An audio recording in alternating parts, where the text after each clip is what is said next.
ላለፉት 3 ቀናት በባሌ ምድር በርካታ አስደናቂ አስደማሚ የተፈጥሮ ጸጋዎች ስናይ ቆይተናል እና ዛሬ ዲስከስ እንድናደርግ የፈለኩት ብዙ የሚያስቆጭ ነገር እንደሚሰማችሁ አልጠራጠርም። ግማሹ ለሊት በጣም በብዙ ሲያሳስበኝ ነው ያደረኩት። አልተኛውም። ለምን ለማኝ ሆን የሚለው ጥያቄ መመለስ አልቻልኩም። ባሌ ያየነው ሀብት ተፈጥሮ ስለኛ ትተን ስለአሁኑ ትተን እንዴት ነው ትውልድ ነቅቶ ከመባላት ወጥቶ አገሩን ሰርቶ ከልመና የሚወጣ ሀገር ምን ፈጥሮ ለሚለው ሪፍሌክት እንድናደርግ ነው።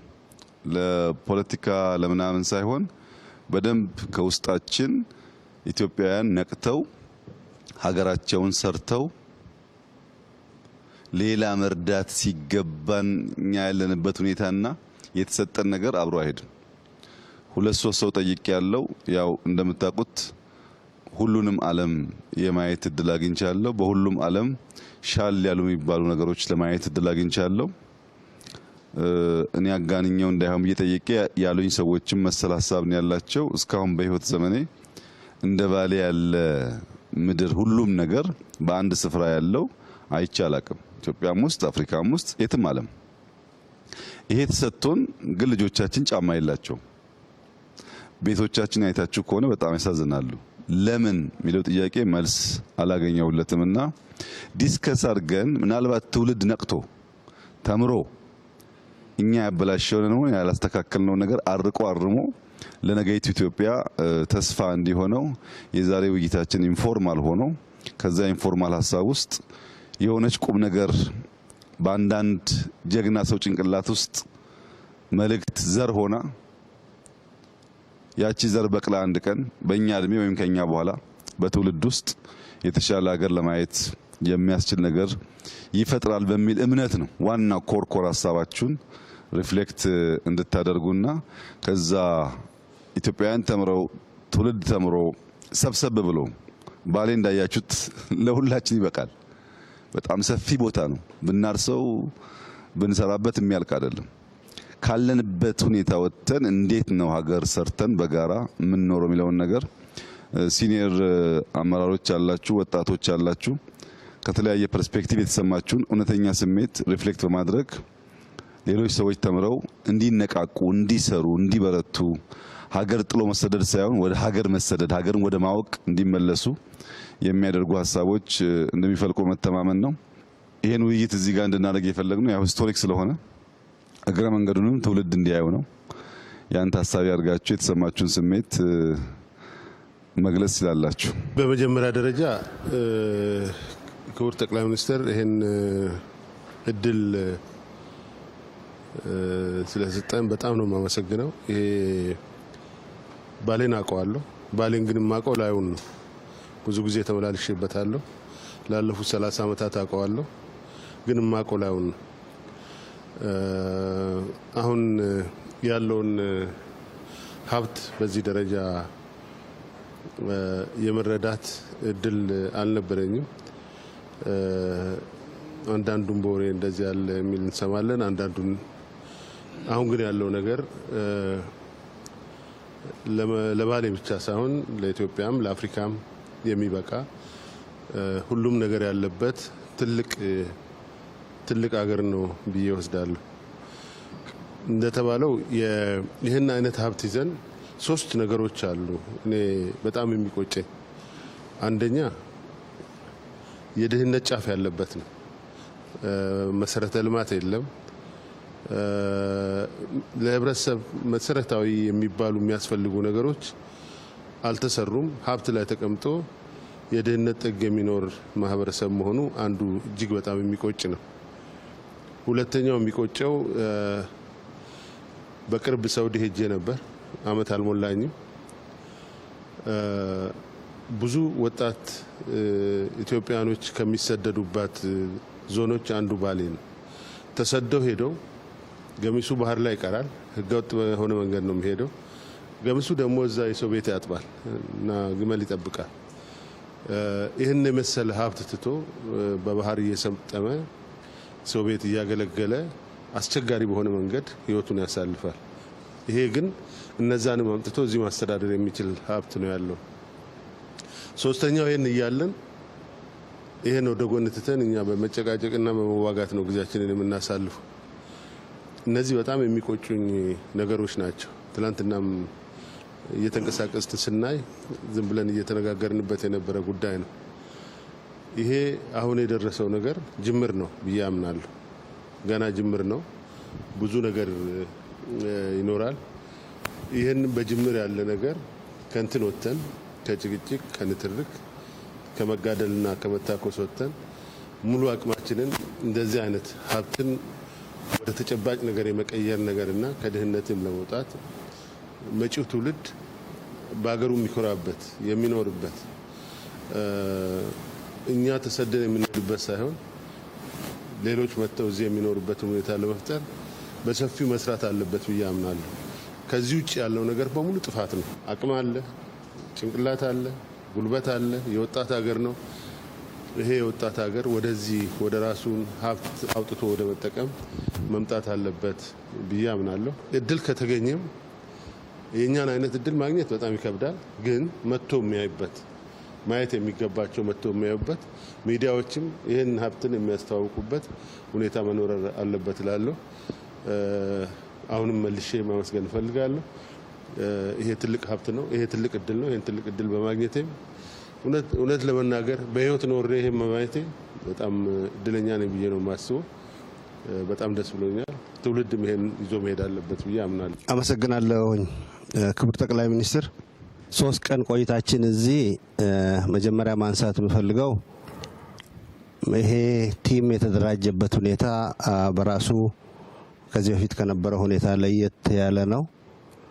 ነባር አመራሮች ከተለያየ ቦታ የመጣን በፊት አብረን የነበርን አሁን ደግሞ አዲሱ አመራር ያለበት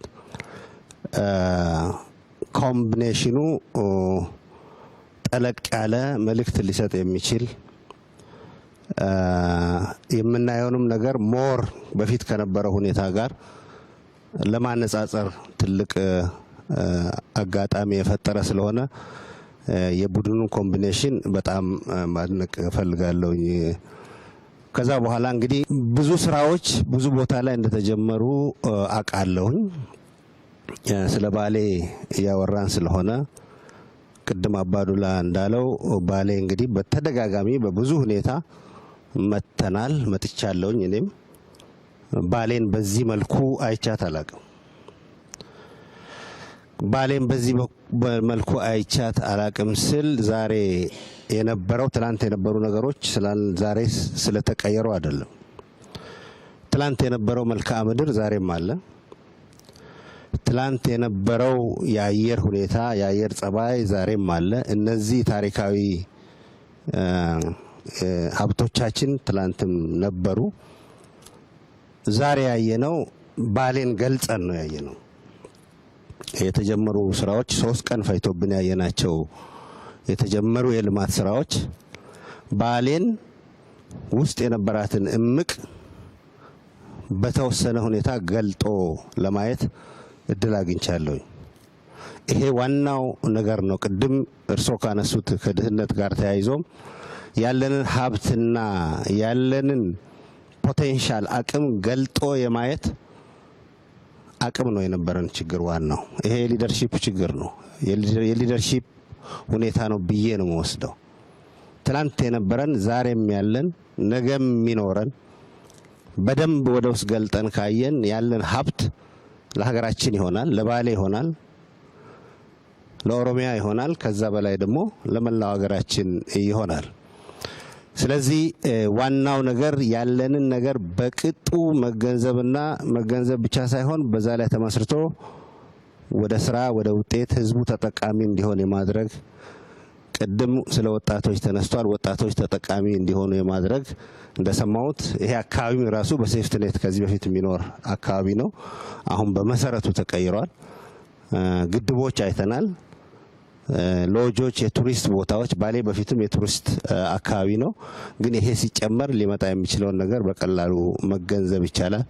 ግን ዋናው መተባበር፣ በጋራ የመስራት፣ በጋራ የማሰብና በጋራ በዚህ ላይ ይህንን ገልጦ የሚያይ የመሪነት ሚና አስፈላጊ ነው ብዬ ነው ማምነው። በጣም ደስተኛ ነኝ። አመሰግናለሁኝ። እኔም በጣም አመሰግናለሁኝ።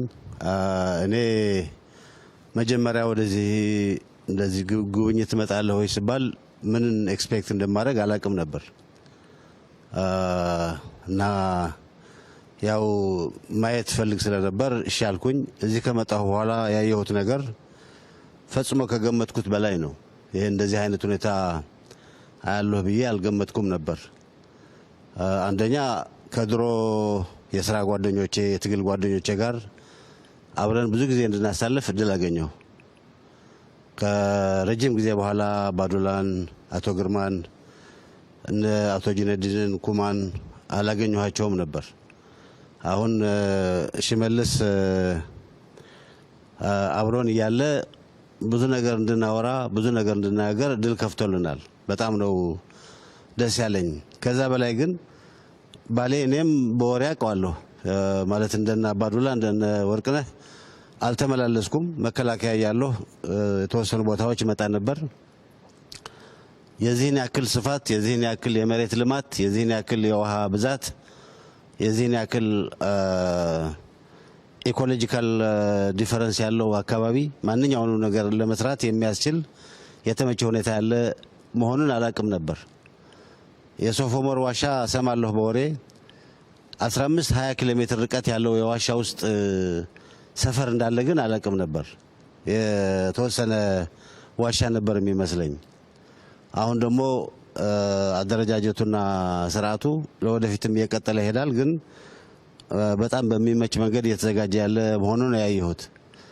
በ10 ሺዎች የሚቆጠር ሄክታር መሬት ለምቶ በባሌ ውስጥ ያሉት ከባሌ ተራራ የሚመነጩት ወንዞች ለማንኛውም ልማት እየተዘጋጁ መሆናቸውን ስታይ የሚያጭረው ተስፋ በጣም ትልቅ ነው። በጣም ትልቅ ነው። ትንሽ እንትን አይደለም። በመቶ ሺዎች የሚቆጠሩ ሄክታሮች ናቸው እየለሙ ያሉት እና ይሄ ለኔ በጣም ትልቅ ተስፋ ነው የሚሰጠኝ። ይሄ ከመሬት በላይ ያለው ሀብት ነው። ይሄ ከመሬት በታች ያለው ሀብት ገና አልታየም እና ሰላማችንን ጠብቀን እየተቻቻልን የፖለቲካ ስርዓታችንንም አስተካክለን ችግር በሚፈታ መንገድ ከሄድን በጣም በጣም ብራይት የሆነ የወደፊት እድል እንዳለን ነው እያሳየኝ ይሄድ ያለው። አሁንም ሙሉ በሙሉ ከችግሮቻችን እንዳልወጣን አውቃለሁ። ችግሮች እንዳሉ አውቃለሁ። እነዚህ ችግሮች የፖለቲካ ስርዓታችንንም በማስተካከል እየተቻቻልን እኔ ያልኩት ብቻ ይሁን ሳንል የራሳችንን ጉዳይ ሳፕረስ አድርገን ለሀገር የሚጠቅም ነገር በመስራት እንፈታቸዋለን። ከዚህ ጎን ለጎን ደግሞ የኢኮኖሚ ሁኔታ እየተሻሻለ ሲሄድ የፖለቲካ ስርዓታችንን የበለጠ ያጠናከረ ይሄዳል የሚል ተስፋ እንዲይዝ ነው ያደረገኝ። ይህንን ሳይ ተስፋውን አያለሁ። አሁን ያለውን ተጨባጭ ፕሮብሌምም አውቃለሁ አያለሁ። እነዚህን ሁኔታዎች መፍታት እርጀንሲ ያለው ጉዳይ እንደሆነ ይሄ ስራም እነሱን ከመፍታት አንጻር ቀላል ያልሆነ እርምጃ ወደፊት እንደሚወስደን አስባለሁ። ያም ሆነ በጣም ነው የማመሰግነው ወደዚህ በመምጣቴ። የድሮ ጓደኞቼን የስራ ጓደኞቼን በማግኘቴ በጣም ደስተኛ ነኝ። እንደ አቶ ሽመልስ ያሉ ወጣቶች ጋር ደግሞ በደንብ ማውራታችን በጣም ደስተኛ ነኝ። እንደዚህ አይነት ዩኒክ ስብስብ ያለፈውንም እያወራህ የሚመጣውንም እያሰብክ መሄድ የሚያስችል ሪትሪት አይነት ልበለው መዘጋጀቱ በጣም ትልቅ ነገር ነው የሚል እምነት አለኝ። ከመጠን በላይ አመሰግናለሁ። ክቡር ጠቅላይ ሚኒስትር፣ ከመደበኛ የዕለት ተዕለት ስራችን ወጥተን ብዙዎቻችን በተግባሩ ላይ ያልተሳተፍን እርስ በርሳችንም እንድንገናኝ እድሉ ተሰጥቶን እዚህ በመገኘታችን በጣም አመሰግናለሁ። በፌዴራል መንግስት በእርሶ የሚመራ ኢኒሼቲቭ እና በክልሉ የተሰሩት ብዙ ስራዎች ከገመትኩት በላይ ናቸው። እውነቱን ለመናገር ከገመትኩት በላይ ናቸው። በልጅነት እኔ ባሌ ጠቅላይ ግዛት ይባል ከነበረበት ዘመን ነው ማውቀው እና በኢትዮጵያ ውስጥ መረጃዎች ወስጄ ሳሰላ አሁን ባሌ ሁለቱ ባሌዎች አንድ ላይ የአጠቃላይ ኢትዮጵያ 3.9% ነው በቆዳ ስፋቱ። ይህንን የሚያክል የአገሪቱ ክፍል እኔ በማውቀው ዘመን መሀል ካለ ልማት ተነጥሎ ምንም አይነት ይሄ ነው ተብሎ ሊጠቀስ የሚችል የልማት እንቅስቃሴ ያልነበረበትን ዘመን ሳስብ በእውነቱ ለአገሬ አዝናለሁ። ከዚህ ሊገኝ ይችል የነበረ ሀብት ብቻ ሳይሆን ይሄም በማልማት ይገኝ የነበረ ልምድና ወደ ሌላ ሊሻገር የነበረው ሁሉ ነው የጠፋብን የነበረውና አሁን በሶስቱ ቀን አካባቢውን ሳይ ግብርናን በተመለከተ የተሰሩ የተወሰኑ መንገዶች ሲታዩ ሙሉ በሙሉ ዋጋቸውን ሊመልስ በሚችል መንገድ የሚያገለግሉ ናቸው። ከፕሬዝዳንት ሽመልስ ጠይቄ ነበርና ምን ያህል መሬት ለመሆኑ እዚህ በሰብል ለማልማት ታርሷል ብዬ ስል በሁለቱ ባሌዎች ወደ 1 ሚሊዮን ሄክታር መሬት ታርሷል ሲባል ይህንን በ20 በመቶ ብቻ አማካይ ምርታማነት 20 ሚሊዮን ኩንታል በላይ ሊወጣበትና ለመላው አገሪቱ ሊሰርፍ የሚችል ነገር ያለበት ኤሪያ ነው የተዘነጋ የነበረው ማለት ነው። በተፈጥሮ ሀብትና በዚህ አይነት ደግሞ ለታሪክ የሚሆኑ ነገሮች ሲታዩ እኔ እዚህ አሁን ውስጡ ያለነውን ዋሻ አይነት ለታሪክ እይታ የሚሆን ሌላ ተቀራራቢ ነገርና አገር አለ ፈልጉና እዩ ቢባል የሚገኝ አይመስለኝም። ይህን የሚሰማ ሰው ወደፊትም መጥቶ የሚያይ ሊያመዛዝን የሚችለው ነውና ይህም ራሱ ተደብቆ የኖረ መሆኑ ሲታይ በጣም በብዙ የሚቆጭ ነው።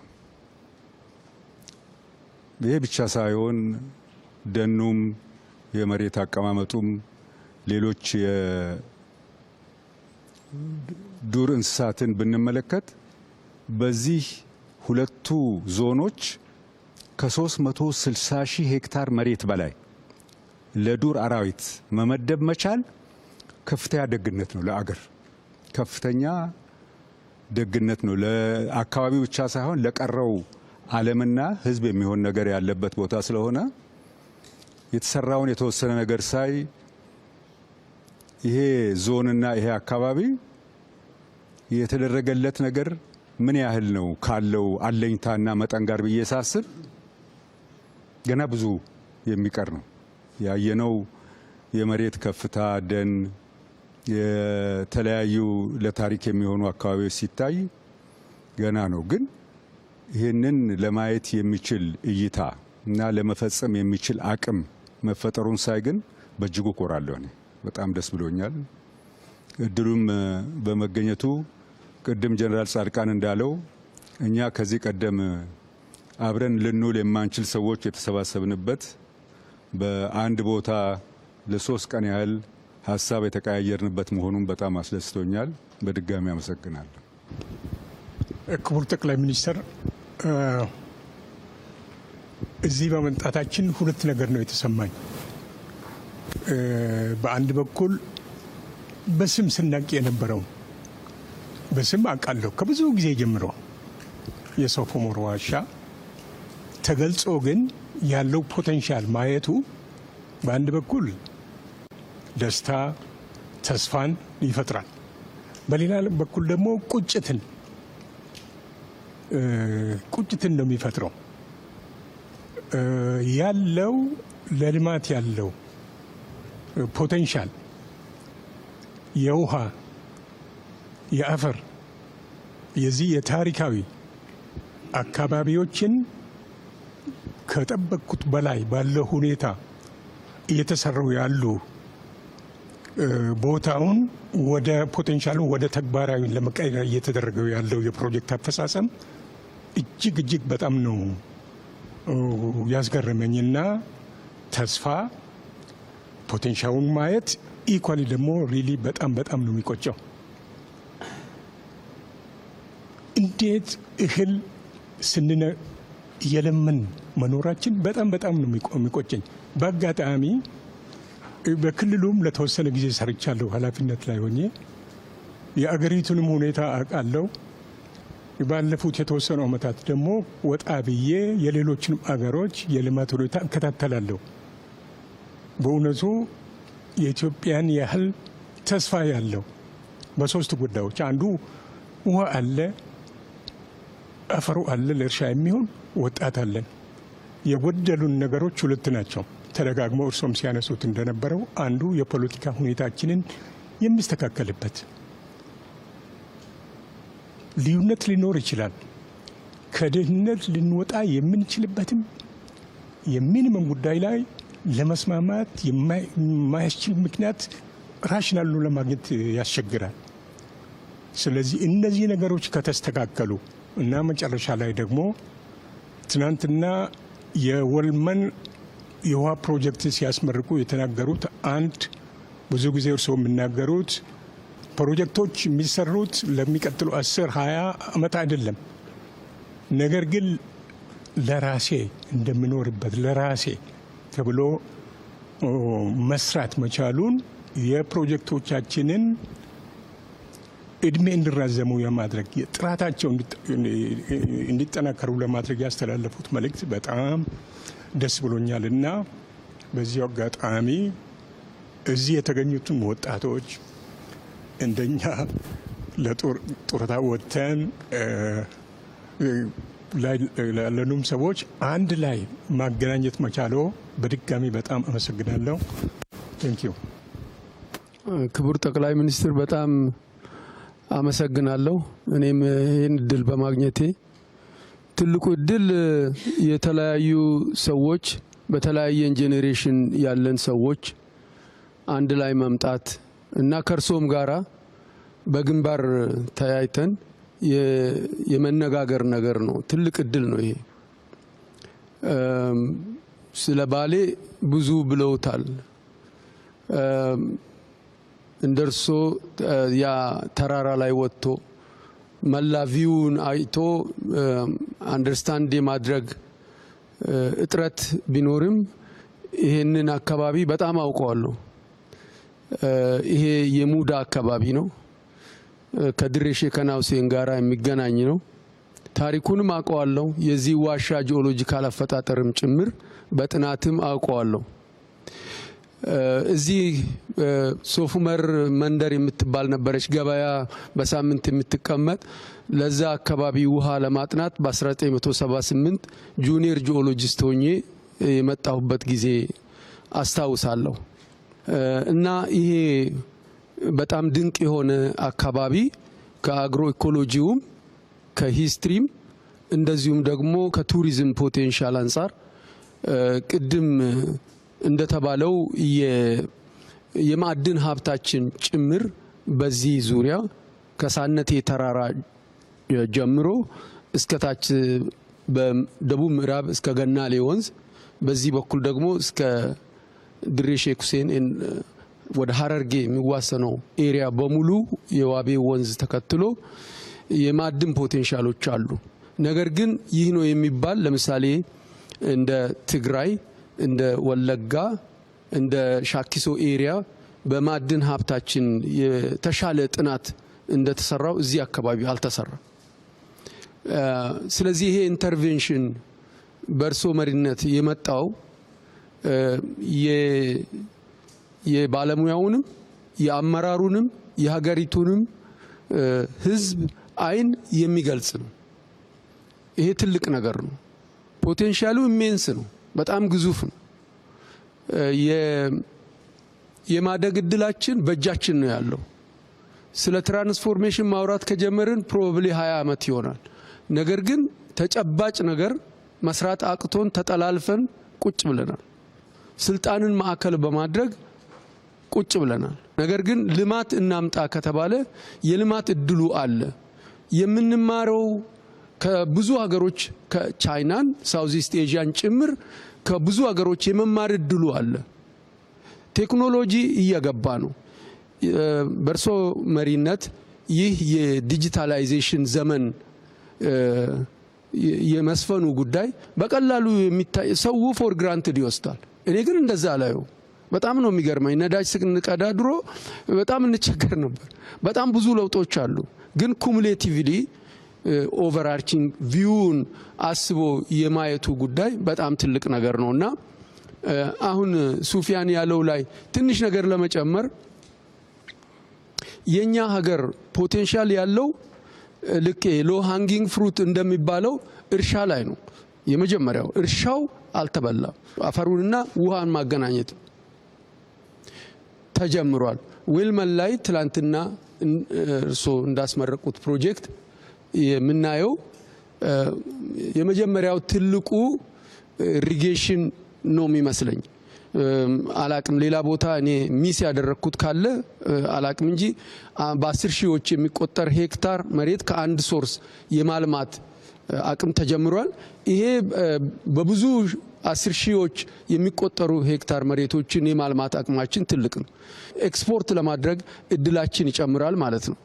ይሄ ማለት የሀገሪቱን የውጭ ምንዛሪ ፍላጎታችን ይጨምራል ማለት ነው እና ኢንዱስትሪያላይዜሽንም ከኛ የራቀ አይደለም፣ ከዚሁ ጋር የሚያያዝ ነውና እኔ በጣም የሚደንቀኝ ሳነቴንም ብዙ ጊዜ ተመላልሼበታለሁ። የእርሶ እይታ በጣም የተለየ ነው። ውበትን ብቻ ሳይሆን መሬታችንን፣ ጋራዎቻችንን፣ ደኖቻችንን ገልጠን እንድናያቸው ለመጪው ትውልድም እያስተማሩ ነው ያሉትና ይሄ በጣም ትልቅ ነገር ነው። ህዝቡም በዚህ ላይ መረባረብና ወደ አንድ ሴንተር ኦፍ ግራቪቲው ተፈጥሯል። በዚህ ሴንተር ኦፍ ግራቪቲ አንጻር ከዚህ ዙሪያ ተሰልፈን ልማትን ማምጣት እንችላለን። ድህነትን ማስወገድ ይቻላል። ከዳሎል በረሃ አንስቶ እስከ ሳነቴ አናት ላይ ማዕድን ነው፣ እርሻ ነው፣ ልማት ነው፣ ቱሪዝም ነው፣ ኢንፍራስትራክቸር ነው። ሁሉ ነገር አለን። ይሄ ነገር ተጀምሯል ነው። ስለዚህ ይሄ የተጀመረውን ነገር ሳናደንቅ ወደ ሌላ ነገር ማሰብም አንችልምና ማመስገንም ለሰሩት እና እኛ በእድሜ ከርሶ በፊት ሆነን በሀገሪቱ በመላ ስንዞር ያላየነውን ነገር የማየት አቅም በመፍጠሩ በጣም ላመሰግን ወዳለሁ። አመሰግናለሁ።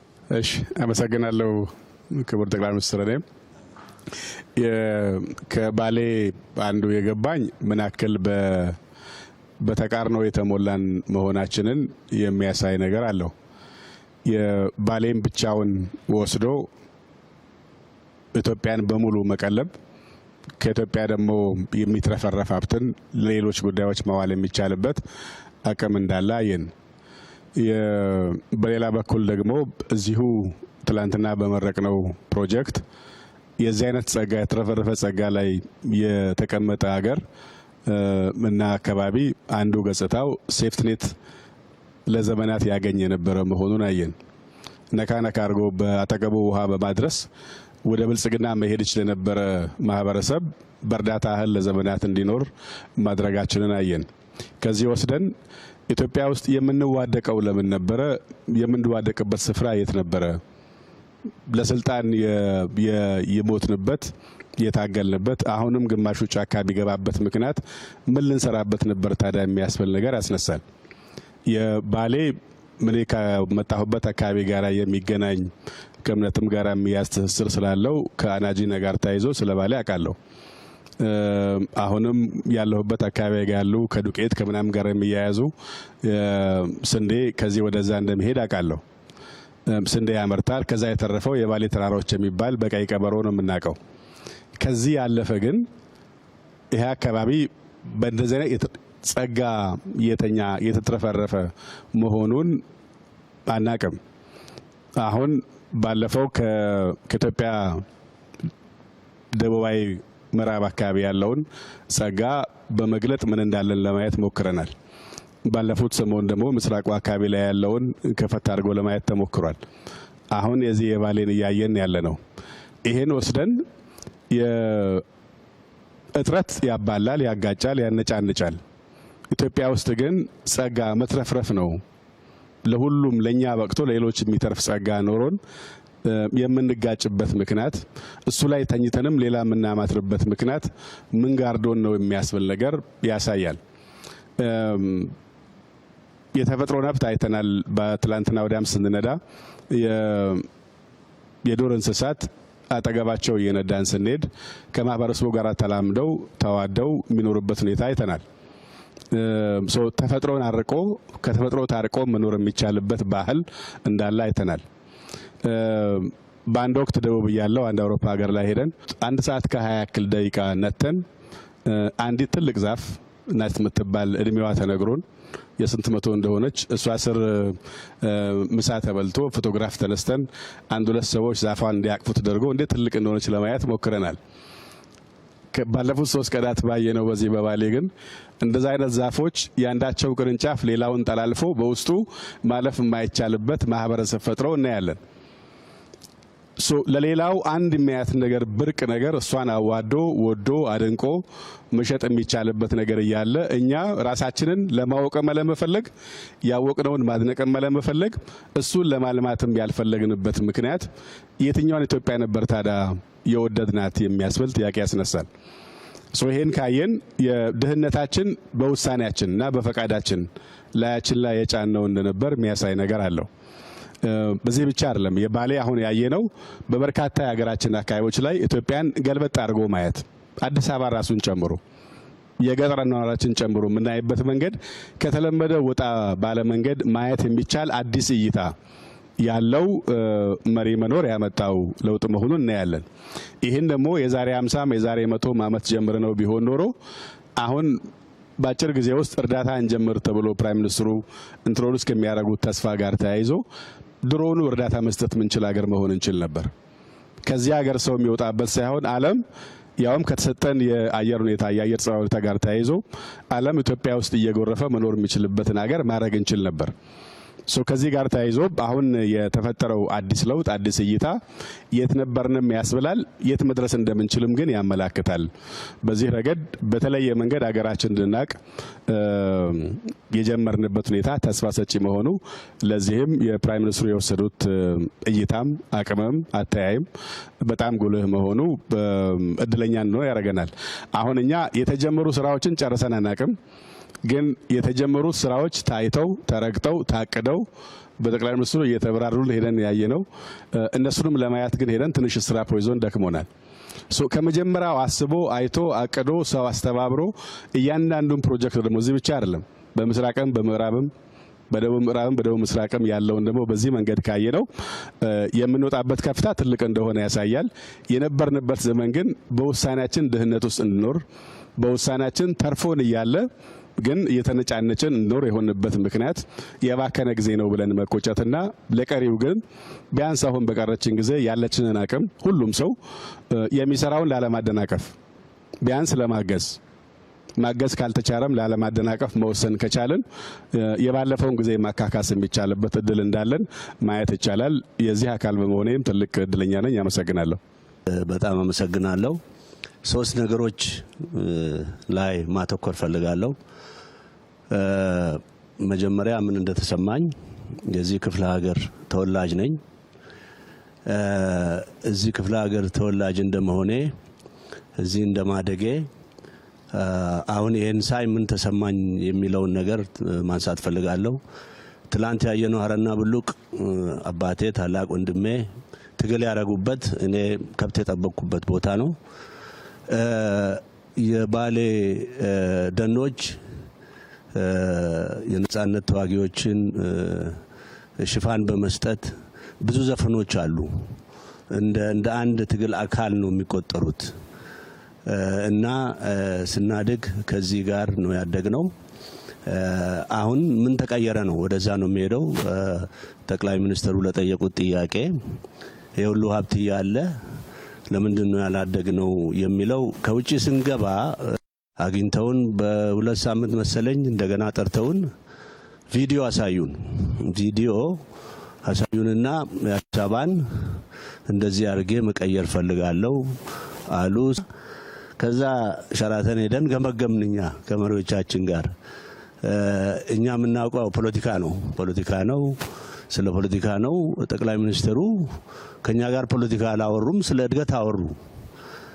እና እኛ የምናውቀው ስንት ዓመት ያደግንበት ሰልፍ ተርሚኔሽን ኢምፓየር የኦሮሞ ነጻነት ምናምን ነው የሁሉ ተው ስለ እድገት አወሩና ከዛ ወዲህ ሳይ ይሄ አቋማቸው ኮንሲስተንት ነው። እንግዲህ ከኛ በምንድን ነው የሚለየው? ከዚህ በፊት ከነበሩት መሪዎች የሚለየው ምንድነው? የእይታ ጉዳይ ነው። ማይንድሴት ማይንድሴታቸው ዴቨሎፕመንታሊስት ነው። ሀብት በመፍጠር እኔ ባሌን ዛፉን እንደ ዛፍ እንደኛ ድጋፍ እንጂ እንደ ሀብትም አይቼው አላውቅም። ሶፍ ዑመርም 8ኛ ክፍል ጂኦግራፊ አስተማሪ አምጥቶ አሳይቶናል። ሀብት ይሆናል አይደለም አንድ የኢትዮጵያ አንዱ ወንደር የሚለው ነው እንጂ ሀብት ሆኖ የኢትዮጵያ እድገት አካል ይሆናል በሚል አላየንም። እና የተቀየረው ነገር እርሶ መጽሐፍ ቻፕተር 1 ላይ አለ። የኢትዮጵያ የመቆርቆዝ ትልቁ ፋክተር የእይታ ነው ይላል። እና ማይንድሴት ከሌለ ፓራዳይም ሺፍት አይኖርም። እኔ ብልጽግና ሲመሰረት እንዴት እንደተደሰትኩ ልነግራችሁ አልችልም። ያደኩበት ድርጅት በጣም ወደዋለሁ፣ አልዋሻችሁም። ግን አይ ዋንት ቱ ሺፍት ፓራዳይም ሺፍት ማድረግ ስለምፈልግ ከዘርፈ ብዙ የእድገት ፕሮግራም ነው የሚከተሉት። የእርሻ አለ፣ አርባን ትራንስፎርሜሽን አለ፣ የቱሪዝም አለ፣ የቴክኖሎጂ አለ። ይሄ እንግዲህ ትልቅ ፋክተር ነው። ካፒታል ክሪኤሽን ካፒታል አኩሙሌሽን ላይ ነው ፎከስ የሚያደርጉት። ዚስ አር ዘ ቱ ኢምፖርታንት ፋክተር ፎር ትራንስፎርሜሽን። እና እኔ የቆረቆዝ ነው የእይታ ጉዳይ ነው። አሁን ከዛ ዲፓርቸር እያደረግን ያለነው ማይንድ ሴት ነው። ይሄን ደግሞ አይዲዮሎጂ ማድረግ አለብን። የህዝቡ አይዲዮሎጂ፣ የታጋዮች አይዲዮሎጂ፣ የቢሮክራሲው አይዲዮሎጂ ማድረግ አለብን። የመፍጠር የመፍጠን ሰርቪስ የማድረግ ይሄን ካረግን ትልቅ ነገር ማድረግ እንችላለን የሚል ነው። ሌላው እኔ ኦብዘርቭ አድርጌ ያለው እዚህ ውስጥ ያላችሁትን ኦልሞስት ከሁላችሁም ጋር በቅርበት እንደ ጓደኝነት ነው የምናወራው። በጋራ ያለን ነው የሚበዛው። ከዲፈረንሱ ይልቅ በጋራ ያለን ነገር ይበዛል። but at the same time ኮንፍሊክት የምንገባበት ምክንያት maybe time ወስደን ዴሊብሬሽን ጠቅላይ ሚኒስትሩ እሳቸው አጠገብ ስለነበርኩ ያበር ያልተከፈለለት ሰው አልነበረም። እዛ ቤት ያልመጣ ፖለቲካ መሪ፣ እዛ ያልመጣ የሃይማኖት መሪ አልነበረም። but ያንን ኦፖርቹኒቲ የተጠቀመ አለ፣ ያልተጠቀመ አለ። እና እኔ ትልቅ ተስፋ ነው የሚታየኝ። ትልቅ ስቴት ትራንስፎርሜሽን እየዞረ ነው ይዞራል። ኢትዮጵያ ትቀየራለች የሚላለኝ። ሁላችሁንም ስላገኘኋችሁ ደስ ብሎኛል። አመሰግናለሁ። ክቡር ጠቅላይ ሚኒስትር፣ የዛሬ 7 ዓመት 6 ዓመት ባሌ ደጋግሞ ይዞን ሲመጡ የነበረው ነገር ከፍተኛ ቁጭት ነው የነበረው። አንዳንዴም ከቁጭቱ ያለፈ ደግሞ ቁጣዎችም ነበሩ። ዛሬ ላይ ቆሜ ሳየው በዚህ አጭር ጊዜ ውስጥ ይሄ ሁሉ ነገር ተቀይሮ ካለፈው አንጻር ሳየው ከፍተኛ ርቀት የመጣንበት እሱንም የሚሰማኝ ስሜት እጅግ በጣም ደስተኝነት ነው። የታሰቡ ነገሮችና ደግሞ ከዚህ ተነስቶ ወደፊት የሚመጡትን ነገሮች ደግሞ ኢማጂን ሳረግ እጅግ በጣም ከፍተኛ ደስታ ይሰማኛል። የመደመር ትውልድ መጽሐፍ ሲመረቅ ሶፍ ዑመርን እንደ ዲቨሎፕመንት ሴንተር ተወስዶ እዛ እንዲጀመር ክቡር ጠቅላይ ሚኒስትር መመሪያ ከሰጡበት ጊዜ ጀምሮ ከፍተኛ ስራ የተሰራበት ያ የነበረው ቁጭትን የሚያርም የመደመር ትውልዱ ደግሞ አዲስ መንገድ የሚከፍትበት ህዝቡም ከነበረበት ድህነት፣ ኋላ ቀርነት ከሴፍቲኔት የሚላቀቅበት ኢንቴግሬትድ የሆኑ ቅድም እንደተገለጸው በግብርናም፣ በማዕድን፣ በቱሪዝም አልፎም ደግሞ በአርባን ዲቨሎፕመንት ሰፋፊ ስራዎች የተጀመሩበት ህዝቡ ላይም ሁላችንም ላይ ከፍተኛ ተስፋ የፈጠረበት ለኢትዮጵያም ትልቅ ጉልበት እንደሚሆን የታየበት ነውና ያ ቁጭት በጣም ኢንቴግሬትድ የሆነ ራዕይ አስቀምጦ ከዛ ራዕይ ደግሞ ማዕከል ተደርጎ ሀሳቦች ዲቨሎፕ ተደርጎ ከዛ ሀሳብ ወደ ተግባሩ መልሶ ሀሳቡን ያዳበረበት እና ከፍተኛ ውጤት የተገኘበት ነው ያየነው። እኔ በዚህ ትሪፕ በጣም ሲኒየር አመራሮች ቀድሞ የነበራችሁ አመራሮችም መምጣታችሁ ሀሳብ መቀያየር ያለውንም ነገር መረዳት ያለፈውንም ነገር ለማሰብ መጪውንም ዘመን ኢትዮጵያ ወዴት እየሄደች እንደሆነ የኢትዮጵያ ብልጽግና አይቀሬ መሆኑንም ያየንበት ነው ብዬ ነው የምወስደው። ትልቅ ትምህርት የተገኘበት ነው ብዬ ነው የምወስደው። ባሌ ክቡር ጠቅላይ ሚኒስትር ሁሌ እንደሚያነሱት ኢትዮጵያ ለራሷ ስትል ልታለማው ይገባል ብለው ደጋግሞ ያነሱ ነበረ እና ለማታለንም ብሎ በቁጭት ሲናገሩ ነበረ። እሱ አሁን በግብርናውም በማዕድኑም ስፔሻሊ በቱሪዝም በአርባን ዲቨሎፕመንቱም ታይቷል። በሚቀጥሉት ጊዜያቶች ደግሞ ባሌ የምትሆነው ነገር ሳስብ መኖር ጓጓለሁ ማለት ነው። አሁን ከሆነው በላይ ትልቅ ነገር ሊሆን እየመጣ እንደሆነ ህዝቡም ወደ ላቀ ደረጃ እንደሚሸጋገር ለኢትዮጵያም ደግሞ ትልቅ ጉልበት የሚሆን አካባቢ እንደሚሆን በግልጽ የሚታይበት ነው። ስለዚህ ይሄንን የተደበቀ የተረሳ አካባቢ ከተደበቀበት ስላወጡ እና ከተረሳበት እና ሁሉም ሰው ነክቶ ከእንቅልፍ ነክቶ ወደዚህ ስራ እንዲገባና አዲስ ታሪክ እንደ መደመር ትውልድ እዚህ እንዲፈጠር ስላደረጉ በጣም ማመስገን እፈልጋለሁ። ያኔ የዛሬ 7 ዓመት 6 ዓመት እንቀይረዋለን ሲባል እንትን በጣም ያስፈራኝና ያስደነግጠኝ ነበር። ምክንያቱም ድህነቱና ችግሩ ሰፊ ስለሆነ አሁን ደግሞ ሳየው ያፍራቻዬ የድህነት ዋሻ እንደሆነ ነው የሚገባኝ። ከዚህ ወጥተን በድፍረት እና በቁርጠኝነት በተግባር እንዴት እንደማይሆን በማሰብ ሳይሆን እንዴት እንደሚሆን በማሰብ ነገሮችን መቀየር እንደምንችል በተግባር ያየሁበት የተማርኩበት ነው። ይሄ ለአጠቃላይ ለኦሮሚያ ክልል ሌሎች አካባቢዎችም ለተጀመሩ ስራዎች ትልቅ መሰረት ነው፣ ለቀጣይ ለሚሰሩ ስራዎችም ትልቅ ጉልበት ነው የሚል እምነት ነው ያለኝ። ከሁሉ በላይ ለምን የሚለው ጥያቄ እና ከዛ የሚመጣው ቁጭት ሀሳቡን ደግሞ የሚያደረጅ ተግባር በተግባር ሲታይ ወደ ላቀ ደረጃ መሸጋገር እንደምንችል ያየንበትና የተማርንበት ነው። ያለፈውንም ሳስብ በጣም ደስ ይለኛል፣ የሚመጣውን ደግሞ ሳስብ እጅግ በጣም ደስ ይለኛል። ስለዚህ እንደ ድሮ ስጋት ሳይሆን የሚታየኝ ሞር በዚህ ውስጥ ትልቅ ተስፋ ነው የሚታየኝ እና ይሄ ጨለማ ሰማው እየተገፈፈ ከፍተኛ ብርሃን እየመጣ ብርሃኑ ደግሞ ቀጣይ ጉልበት እየሰጠን ያለው እዚህም ደግሞ የነባር አመራሮች ሰሞኑን ሲሰጡት የነበረው ሀሳብ ሲደረግ የነበሩት ውይይቶች እና የሀሳብ መከፋፈሎች ሀሳብን ለአንዱ ላይ የማካፈል ጉዳይ ለኢትዮጵያም ትልቅ ጉልበት ትልቅ መሰረት ይሆናል የሚል እምነት ነው ያለኝ።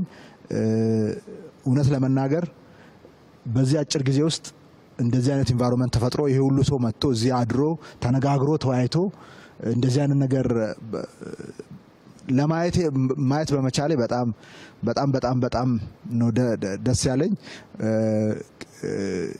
አይ ቲንክ የሰሞኑን የእናንተን ቆይታ እዚህ ያለው ህብረተሰብ እና የተሰራውን ስራ አርሶ አደሩ አርብቶ አደሩ በምን ደረጃ ፊል እንደሚያደርገው እዚህ ያለው ሰው ብዙ ያንን ሊካፈለው ይችላል የሚል እምነት የለኝም። ባሌንም ያየነው 1/4 ዙን የሚሆን ነው፣ አላየነውም። 3/4 ዙን አላየነውም እና እዚህ የነበረው ህብረተሰብ የነበረበት ጨለማ የነበረበት ተስፋ መቁረጥ እና ሴፍቲኔት ዌይ ኦፍ ላይፍ ሆኖ ሰው ሴፍቲኔት እየተመዘገበ የሚጋባበትና የሚዋለድበት ያ ሁሉ ታሪክ በመሰረታዊነት ተንዶ አዲስ ተስፋ አዲስ ጉልበት የተፈጠረበት ስሜት እነሱን ሆኖ የእነሱን ህይወት መኖርን እና በዚህ ህይወት ውስጥ ማለፍን የሚጠይቅ ይመስለኛል። ስለዚህ ያንንም ስሜት ሳስበው በጣም ጉልበት ይሰጠኛል እና እጅግ በጣም ደስ ብሎኛል እውነት ለመናገር። አመሰግናለሁ። ክቡር ጠቅላይ ሚኒስትር፣ እኔ 3 ነገሮች ነው ማንሳት እንፈልገው። መጀመሪያ እንኳን ወደዚህ መጣን። እኔ ባሌ የመጨረሻ የመጣሁት 13 ዓመት በፊት ነው። ባሌ ጂኦግራፊ ነው ለኛ መልክዓ ምድር ነው እንጂ ሌላ ነገር የለውም።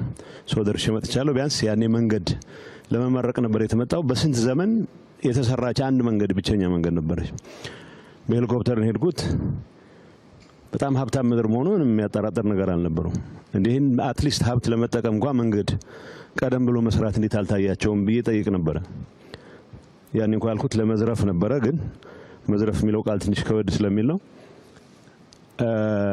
ሶፍ ዑመርን የማየት ያው መልክዓ ምድር ክላሶቻችን ላይ ሶፍ ዑመር ኢትዮጵያ ከምትኮራባቸው ተብሏል። ተሰማዋል። ሶፍ ዑመር አጠገብ ሆኜ ሶፍ ዑመር የመሄድ ፍላጎቱም አልነበረኝም።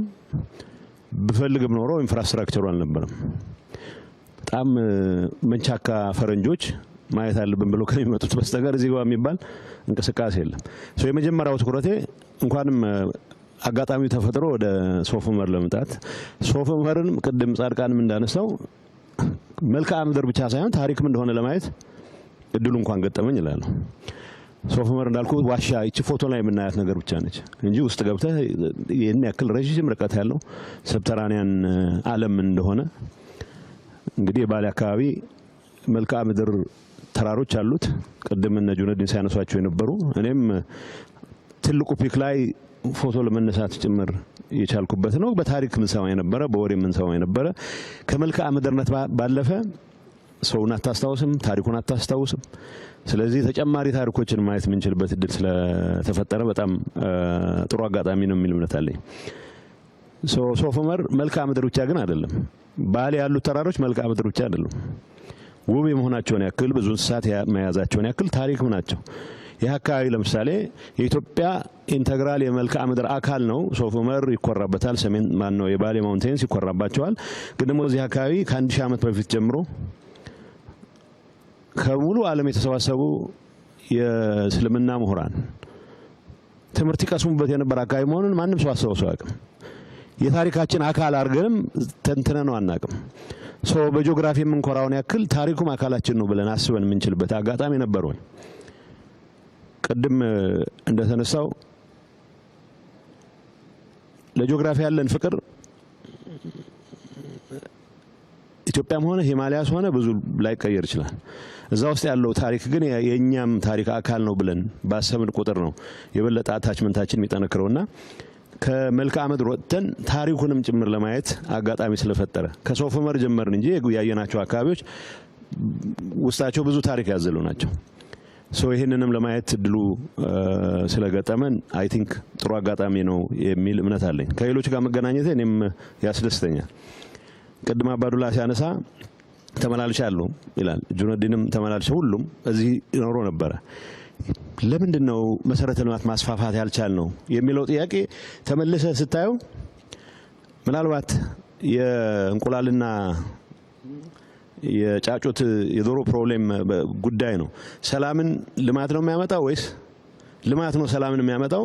እርግጠኛ የሆነ መልስ መስጠት አትችልም። ቢያንስ ግን አንዱ ይደግፋል። አባዱላ እዚህ በምትመጣበት ሰዓት አብዛኛው የማረጋጋት ስራ መስራት ላይ ትኩረት አድርገህ ሊሆን ይችላል። ጁነዲን በሚመጣበት ሰዓት ስላይትሊ የተለየ ስራ ሰርቶ ሊሆን ይችላል። እንደዛው የሆነ ይሄንበት ሂደት ነው። ግን በተግባር እዚህ አካባቢ ያለውን ፖቴንሻል መጠቀም ያስቻለን እድል ለምን አላየንም ብለን ስናስብ ታሪክ አለው፣ ጂኦግራፊ አለው፣ ብዙ ሀብት አለው። ቢያንስ ወንዞች አሉት። ከዲቫስቴሽን ውጪ ለልማት ብሎ የማያውቁ ወንዞች አሉ። ራሱ ሶፍ ዑመር ዋሻን እንኳን ያየን እንደሆነ ወንዝ በሚሞላበት ሰዓት ዋሻ ውስጥ ሲገለጽ እንደሰማሁት ጠቅላይ ሚኒስትሩም ሲገልጽ እንደሰማሁት እዚህ አጋጣሚ ወንዝ በሚሞላበት ሰዓት የፈለከውን ብትሰራ ጠራርጎት ነው የሚሄደው።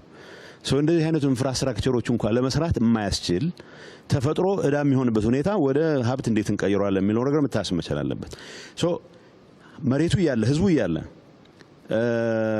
ኢንፍራስትራክቸሩ በመታጣቱ ምክንያት ግን ኢንፍራስትራክቸሩን ለመስራት የሚያስችል ሀብትም እያለ ትኩረት አለማድረጋችን ምናልባት የመድኃኒት ውሳኔ የወሰን ያክል ነው መቆጠር መቻል ያለበት። በታሪክ በዛ ደረጃ ነው መረዳት መቻል ያለበት።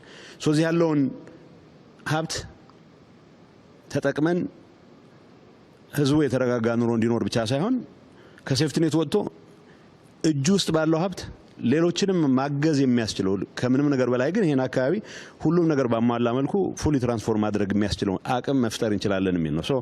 ፈለግንም አልፈለግንም ያለፉት ፌሌሮች ምንድናቸው ብለን በደንብ ስቶካ ወስደን ምናልባት ብዙ እንት ማለት ሳይጠበቅብን ፎከስድ ሆነን ያለው ሀብት ያለው ሪሶርስ ያለው የህዝቡ አኗኗር ሁኔታ ያለው የአየር ሁኔታ ብዙም ሳይበግረን ብዙ ለውጥ ማምጣት እንደምንችል ምናሳይበት አጋጣሚ ተፈጥሯል የሚል እምነት አለኝ። ስናት አባውት ባሌ አሁን የምናወራው ስለ ባሌ አይደለም። ታሪካችን፣ መልክዓ ምድራችን፣ የቱሪስት መስህቦቻችን እርስ በርስ ያላቸው ግንኙነት እንደ ሀገርም ሊኖረን የሚገባው ግንኙነት የሚጠቁሙ ናቸው። የባሌ ተራራዎችን የሚጎበኙ ሰዎች የቱሪስት ዴስቲኔሽንም ስለሌላቸው አንድ አካባቢ ነበር ማቀው የመጨረሻ ማስታወሰው አንድ ጡረተኛ ኮሎኔል የሰራው እንትን ነበር። እሱም ለማግኘት ራሱ ቦታውን ለማግኘት ረጅም ጊዜ ነው የሚወስደው። በዛ ላይ በደንባራ በቅሎ እንደሚባለው የቱሪስት ዴስቲኔሽን የማየት ፍላጎት ብዙም ባልዳበረበት ኮንቴክስት ውስጥ ረጅም ጊዜ ወስደህ ቀጠሮ ይዘህ የምትሄድባቸው አካባቢዎች ብቻ የነበሩበት አንድ አካባቢ ብቻ የነበረበት ሁኔታ ብዙ ችግር ይፈጥራል። እዚህ ብቻ አይደለም እንደተባለው ነው። ትግራይ ስትሄድ የቱሪስት ዴስቲኔሽኖች የሉም። አማራ ክልል ያሉ የቱሪስት መስህቦች ሌሎች አካባቢዎች በተፈጥሮ በታሪክ በባህል በጣም ሪች የሆኑ አካባቢዎች በዚህ ደረጃ የቱሪስት ዴስቲኔሽኖች እየተሰራ እየተጠናከረ በሄደ ቁጥር አንድ ቱሪስት አንድ አካባቢ ብቻ አይደለም አይቶም የሚመለሰው ሌሎች አካባቢዎችንም ማየት የሚያስችለውን ፓኬጅ ቀርጾ መንቀሳቀስ የሚችልበት እድል ይፈጥራል። እዛው ያለ በተለያዩ የአገሪቱ ክፍሎች መካከል ያለው ግንኙነት የጂኦግራፊ የመልክዓ ምድር ብቻ ሳይሆን የታሪክም የባህልም የፖለቲካም የመተባበር የሚሆንበት እድል በጣም ያሰፋል። እንደ ሾኬዝ ማድረጊያ አይ ቲንክ ባሌ ውስጥ ለብዙ አመታት ጠቅላይ ግዛት ሆኖም ክፍለ ሀገር ሆኖም ዞን ሆኖም የታጡ እድሎች ባንድ ላይ ተሰባስበው መፈጠር የሚችሉበት የቱሪስት ዴስቲኔሽኖች የሚዳብሩበት ባሌ ሶፍ ዑመር ሌሎች አካባቢዎችም ከመልክዓ ምድር በላይ ታሪክ እንዳላቸውም ጭምር የምናይበት ከዛ አልፎ ግን በምግብን ራስ መቻል ብቻ ሳይሆን ለየት ያለ ኢኮኖሚክ ትራንስፎርሜሽን ለማምጣት የሚያስችል አቅምም በተግባር የምናረጋግበት አጋጣሚ ስለሆነ ይሄንን ማድረግ ለቻላችሁ ሁሉ ድሮ የጀመራችሁ አላችሁ ያስቀጠሉት አሉ አሁንም ወደፊት ለመውሰድ በሚደረገው ጥረት ውስጥ ሙሉ ጊዜያቸውን እያባከኑ ያሉ ሁሉም አመራር ያሉ ሰዎች በዚህ ስራ መኩራት ያለባቸው ይመስለኛል። ግን የተሟላ ስራ ሊሆን አይችልም።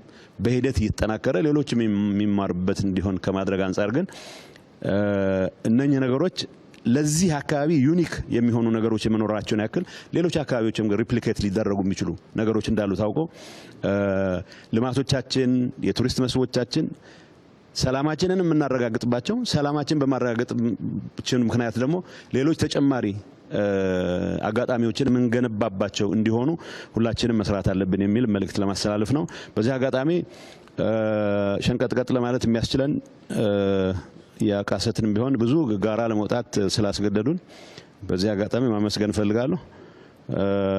ሌሎች አጋጣሚዎችም ተጠቅመን መወያየቱ ብቻ ሳይሆን አገር ምን አለው ብሎ ለማየት የሚያስችለውን አጋጣሚ መጠቀም መቻል መልመድ አለብን የሚል እግረ መንገድ መልእክት ማስተላለፍ ፈልጋለሁ። አመሰግናለሁ። በመጀመሪያ ደረጃ ይሄንን እድል ስላመቻቻችሁልን እጅግ በጣም አመሰግናለሁ። አንዳንዶቹ ጓደኞቼ እንደተናገሩት እኔም ባሌ የመጣሁት ለመጀመሪያ ጊዜ አይደለም። በተለያዩ ጊዜያቶች መጥቻለሁ። ሶፍ ዑመርንም አይቼ አውቃለሁ፣ ሌሎችንም አይቼ አውቃለሁ። ግን በዚህ ስፋትና በዚህ ደረጃ አልተረዳሁም፣ አላየሁም። እውነት ለመናገር ከልቤ ነው። በዚህ ደረጃ ስፋት ያለው በዚህ ደረጃ ትልቅ ሀብት አለ ብዬ ወስጄ አላውቅም። አንዱ ያየሁት ይሄን ነው። ይሄ ማለት በኢትዮጵያ ደረጃ ትልቅ ሀብት እንዳለ፣ ይህ ሀብት ሁሉ ትልቁ ሀብት አፈርና ውሃ ነው። በኢትዮጵያ ውስጥ ትልቅ ሀብት እንዳለ የሚያሳይ ነው፣ ማሳያ ነው ይሄ። ግን ይሄ ሁሉ ሀብት እያለ እግዚአብሔር እነዚህን ሁሉ መርቆ ሰጥቶ ለዘመናት ለማኝ ሆነናል፣ ድሃ ሆነናል። ድሃ ክብር የለውም። ይሄንን ስናይ እልህ ሊይዘን ይገባል። ለምን? በእውነት ለመናገር ይሄንን ሁሉ ይዞ ድሃ መሆን ያሳፍራል። ይሄ መነገር አለበት፣ በትክክል መነገር አለበት፣ ህዝቡም ማወቅ አለበት። ይሄ እንደተጠበቀ ሆኖ ግን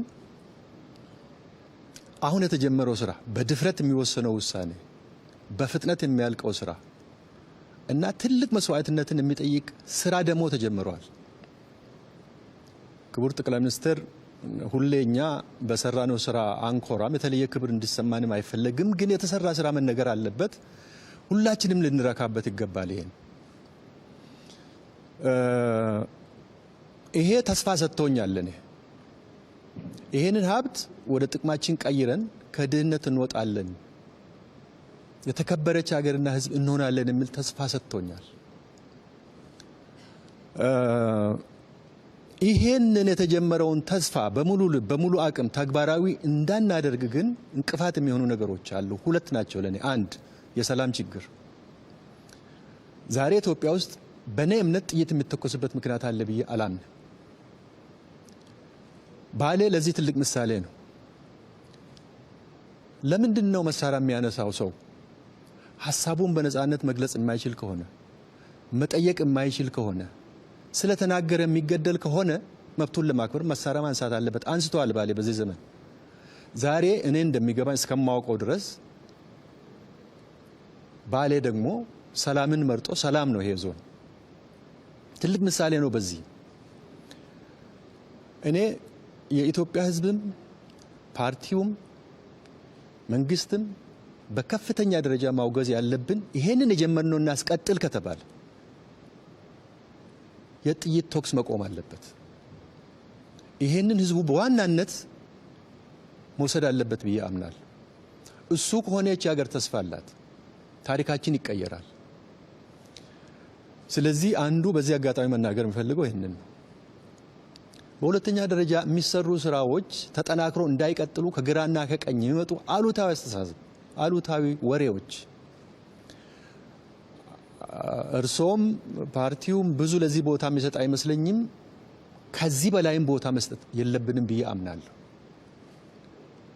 ምክንያቱም የሚታይ የሚዳሰስ ነገር ሌላ ትርጉም ሲሰጠው ታያለ። ይሄ ነው የሚጎላው። ይሄ አይጠቅምም፣ ለማንም አይጠቅም። መጨረሻ ላይ ማንሳት እንፈልገው ብዙ ጊዜ አንዳንድ ነገሮች ይጀመሩና እርካታ ይመጣል። ገና ነው ጅምሩ፣ ተስፋ አለው ብለን ስንል እርካታ ግን መኖር የለበትም፣ እንቅፋት ነው የሚሆነው።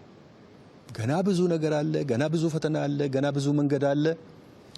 እሱን ላይ በግንባር ቀደምትነት እርሶ፣ ቀጥሎ ፓርቲው፣ ሌላውም አመራር ጉዟችን ረጅም ነው፣ ገና ብዙ ስራ አለን የሚል ስራ ለዚህ የሚያነሳሳ መሆን አለበት ብዬ አምናለሁ። አመሰግናለሁ። አመሰግናለሁ ክቡር ጠቅላይ ሚኒስትር። እኔ ይህንን እድል በመፈጠሩ በጣም ደስ ብሎኛል። ከዚህ ስብስብ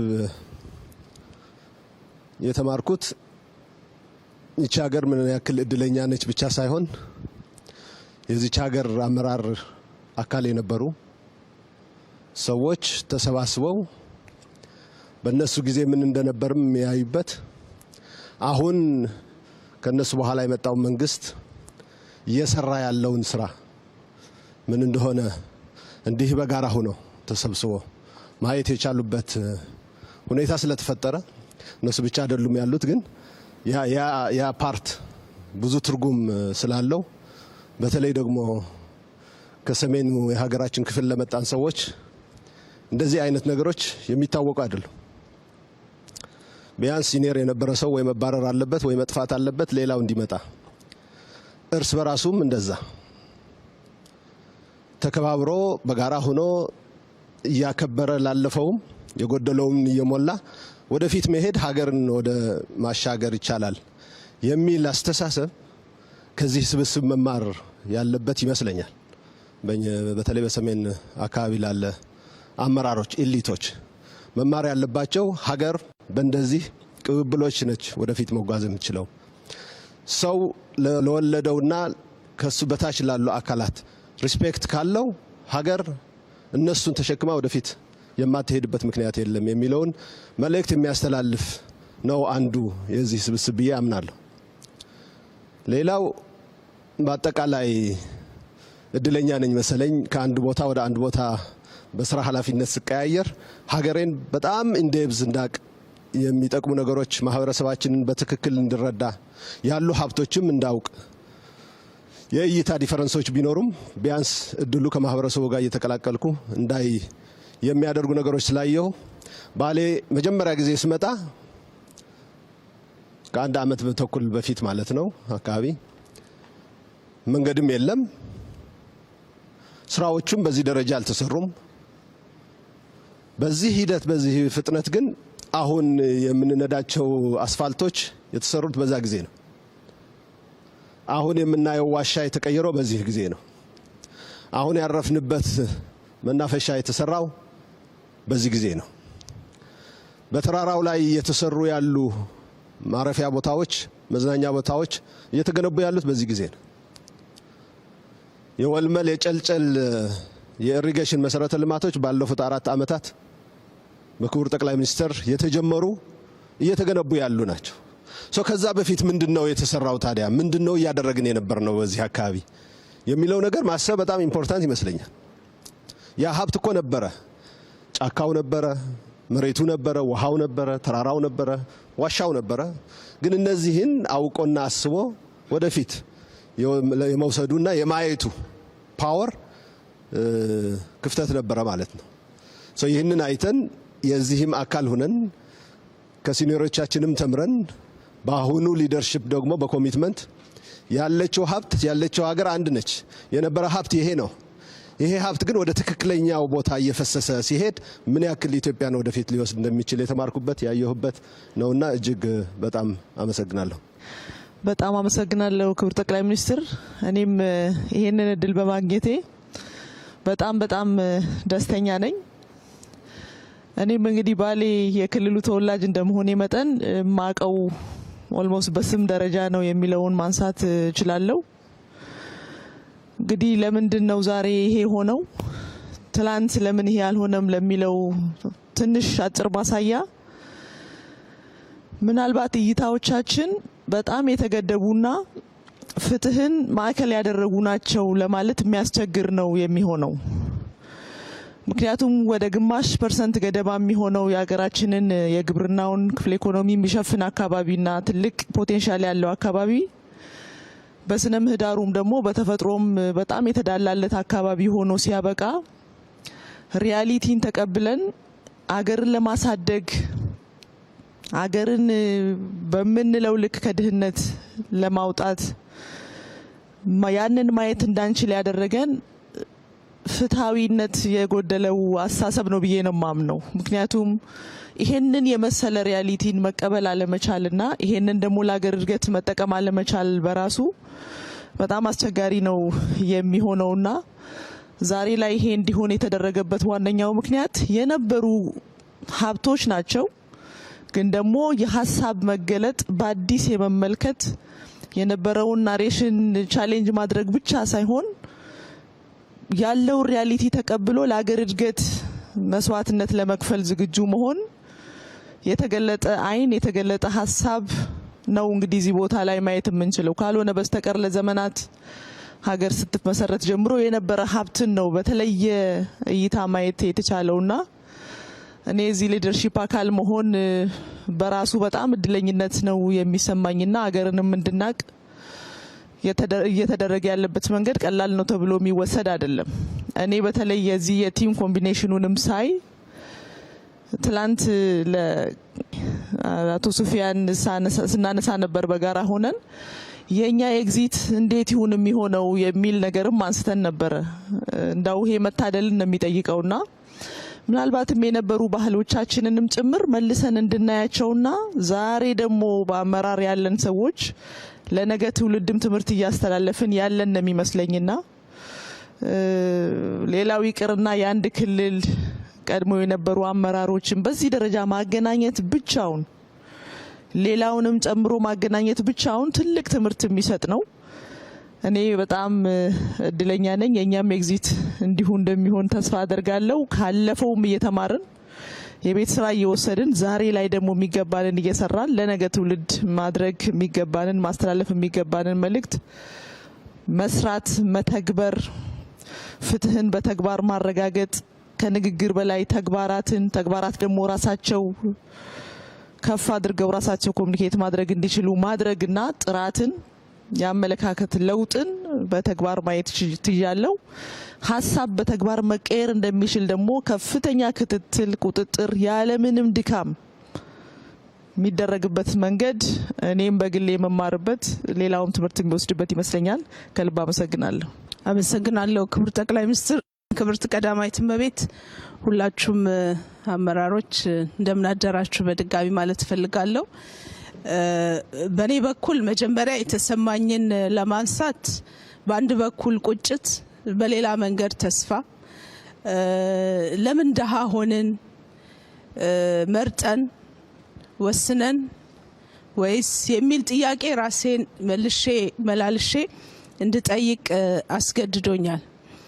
ሁለተኛ በአጭር ጊዜ የተሰራው ስራ ልማታችን መልከ ብዙ ደርዘ ብዙ መሆኑን ሁሉንም አካባቢዎች ገጠሩን ከተማውን ከጫፍ ጫፍ ለማካተት እየተደረገ ያለው ርብርብ ደግሞ ቀጥሎ የምትኖረው ኢትዮጵያ የልጆቻችን ኢትዮጵያ እኛም እድሜ ከሰጠን ልናያት የምንችላትና እያየናት ያለች ኢትዮጵያ ምን ያክል ተገቢውን ስፍራ እየያዘች እንደሆነ ማየት ይቻላልና ባሌ ላይ ያየነው ነገር እስካሁን እየተሰሩ ያሉ ስራዎችን ሌላኛውን መልክ ነው ያየነው ብዬ ነው የወሰድኩት።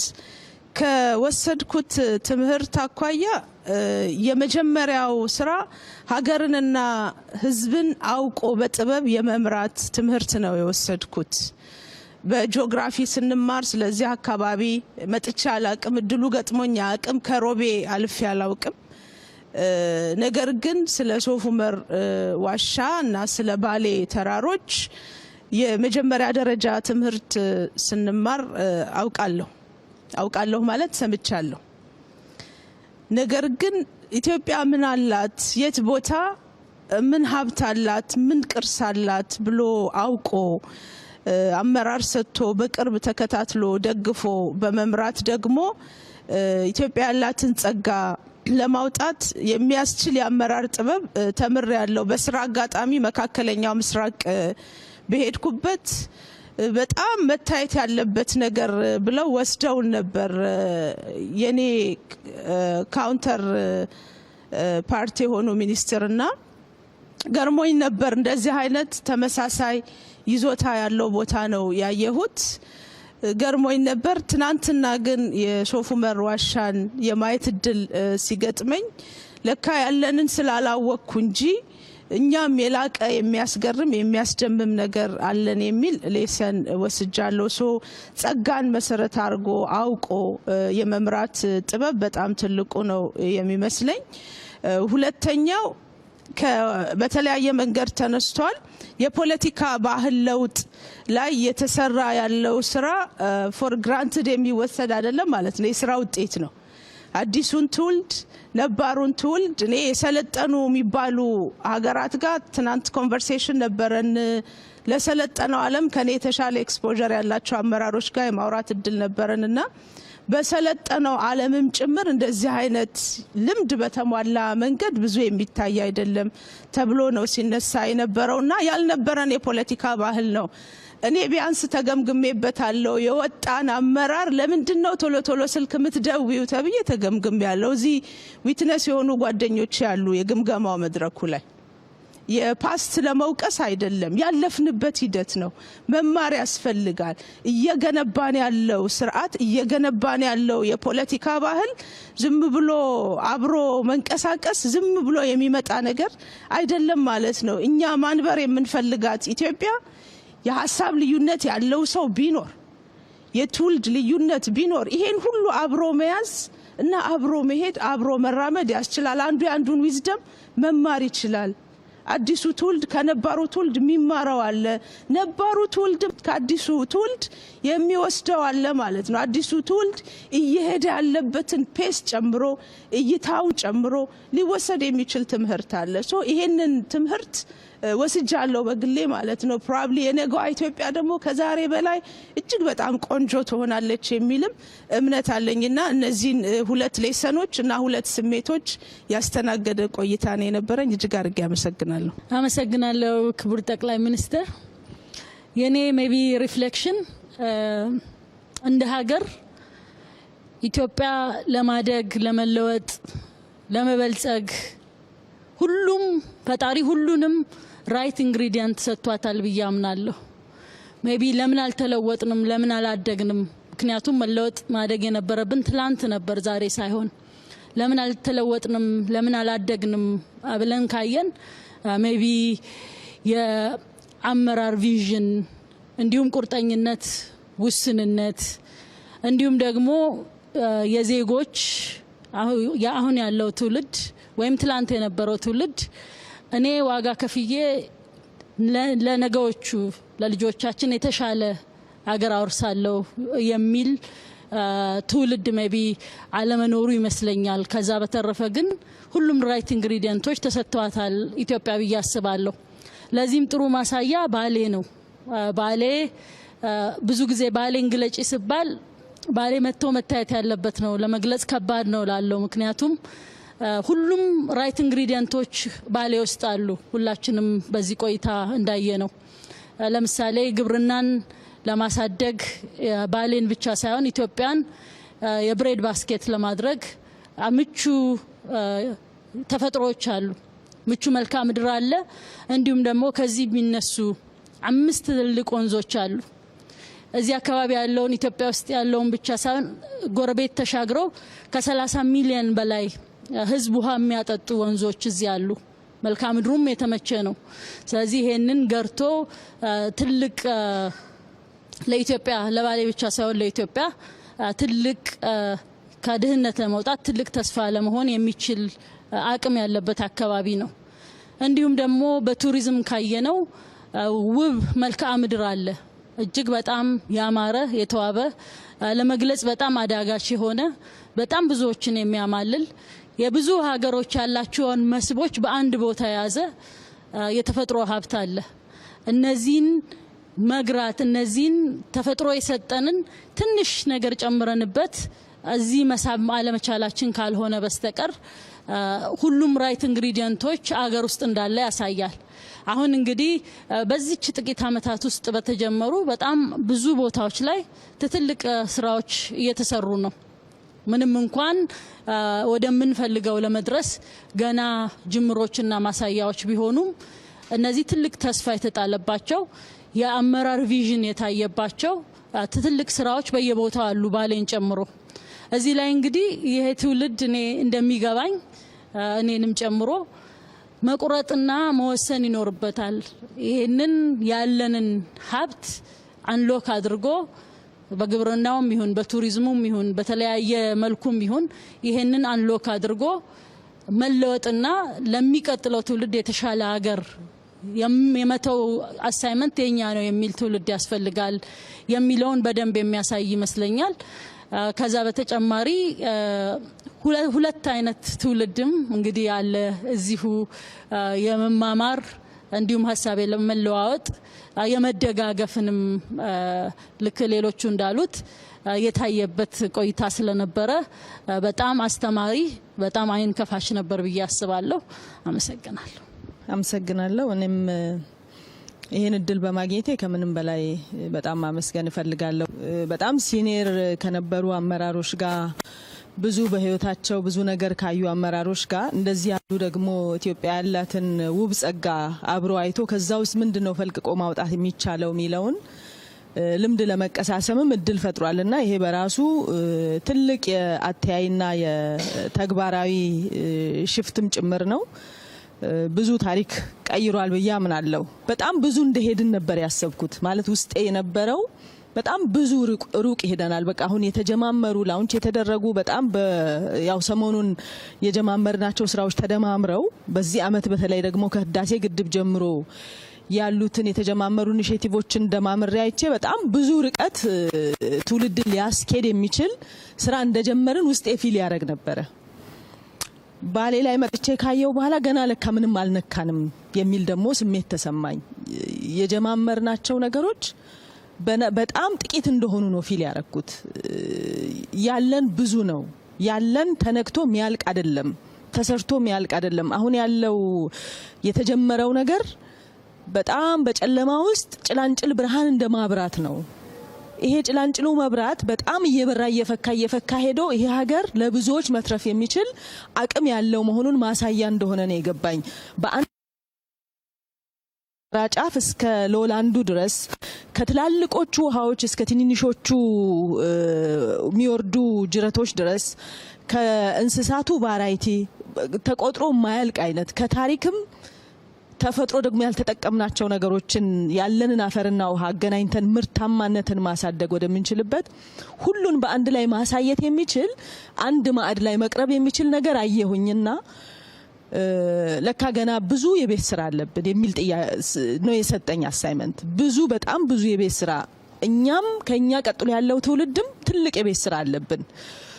የመፈለግን የቀጣይ ትውልድ አዳዲስ ነገሮችን እንዲፈጥርና እንዲፈጥን ተብሎ በመደመር መንግስት የተጻፈው ነገር የግድ ኤግዚስት አድርጎ ሰጥቶናል ፈጣሪ። ሁሉንም አንድም ነገር አላሳጣንም። የገባኝ እሱ ነው። ምንም ያጣነው ነገር የለም።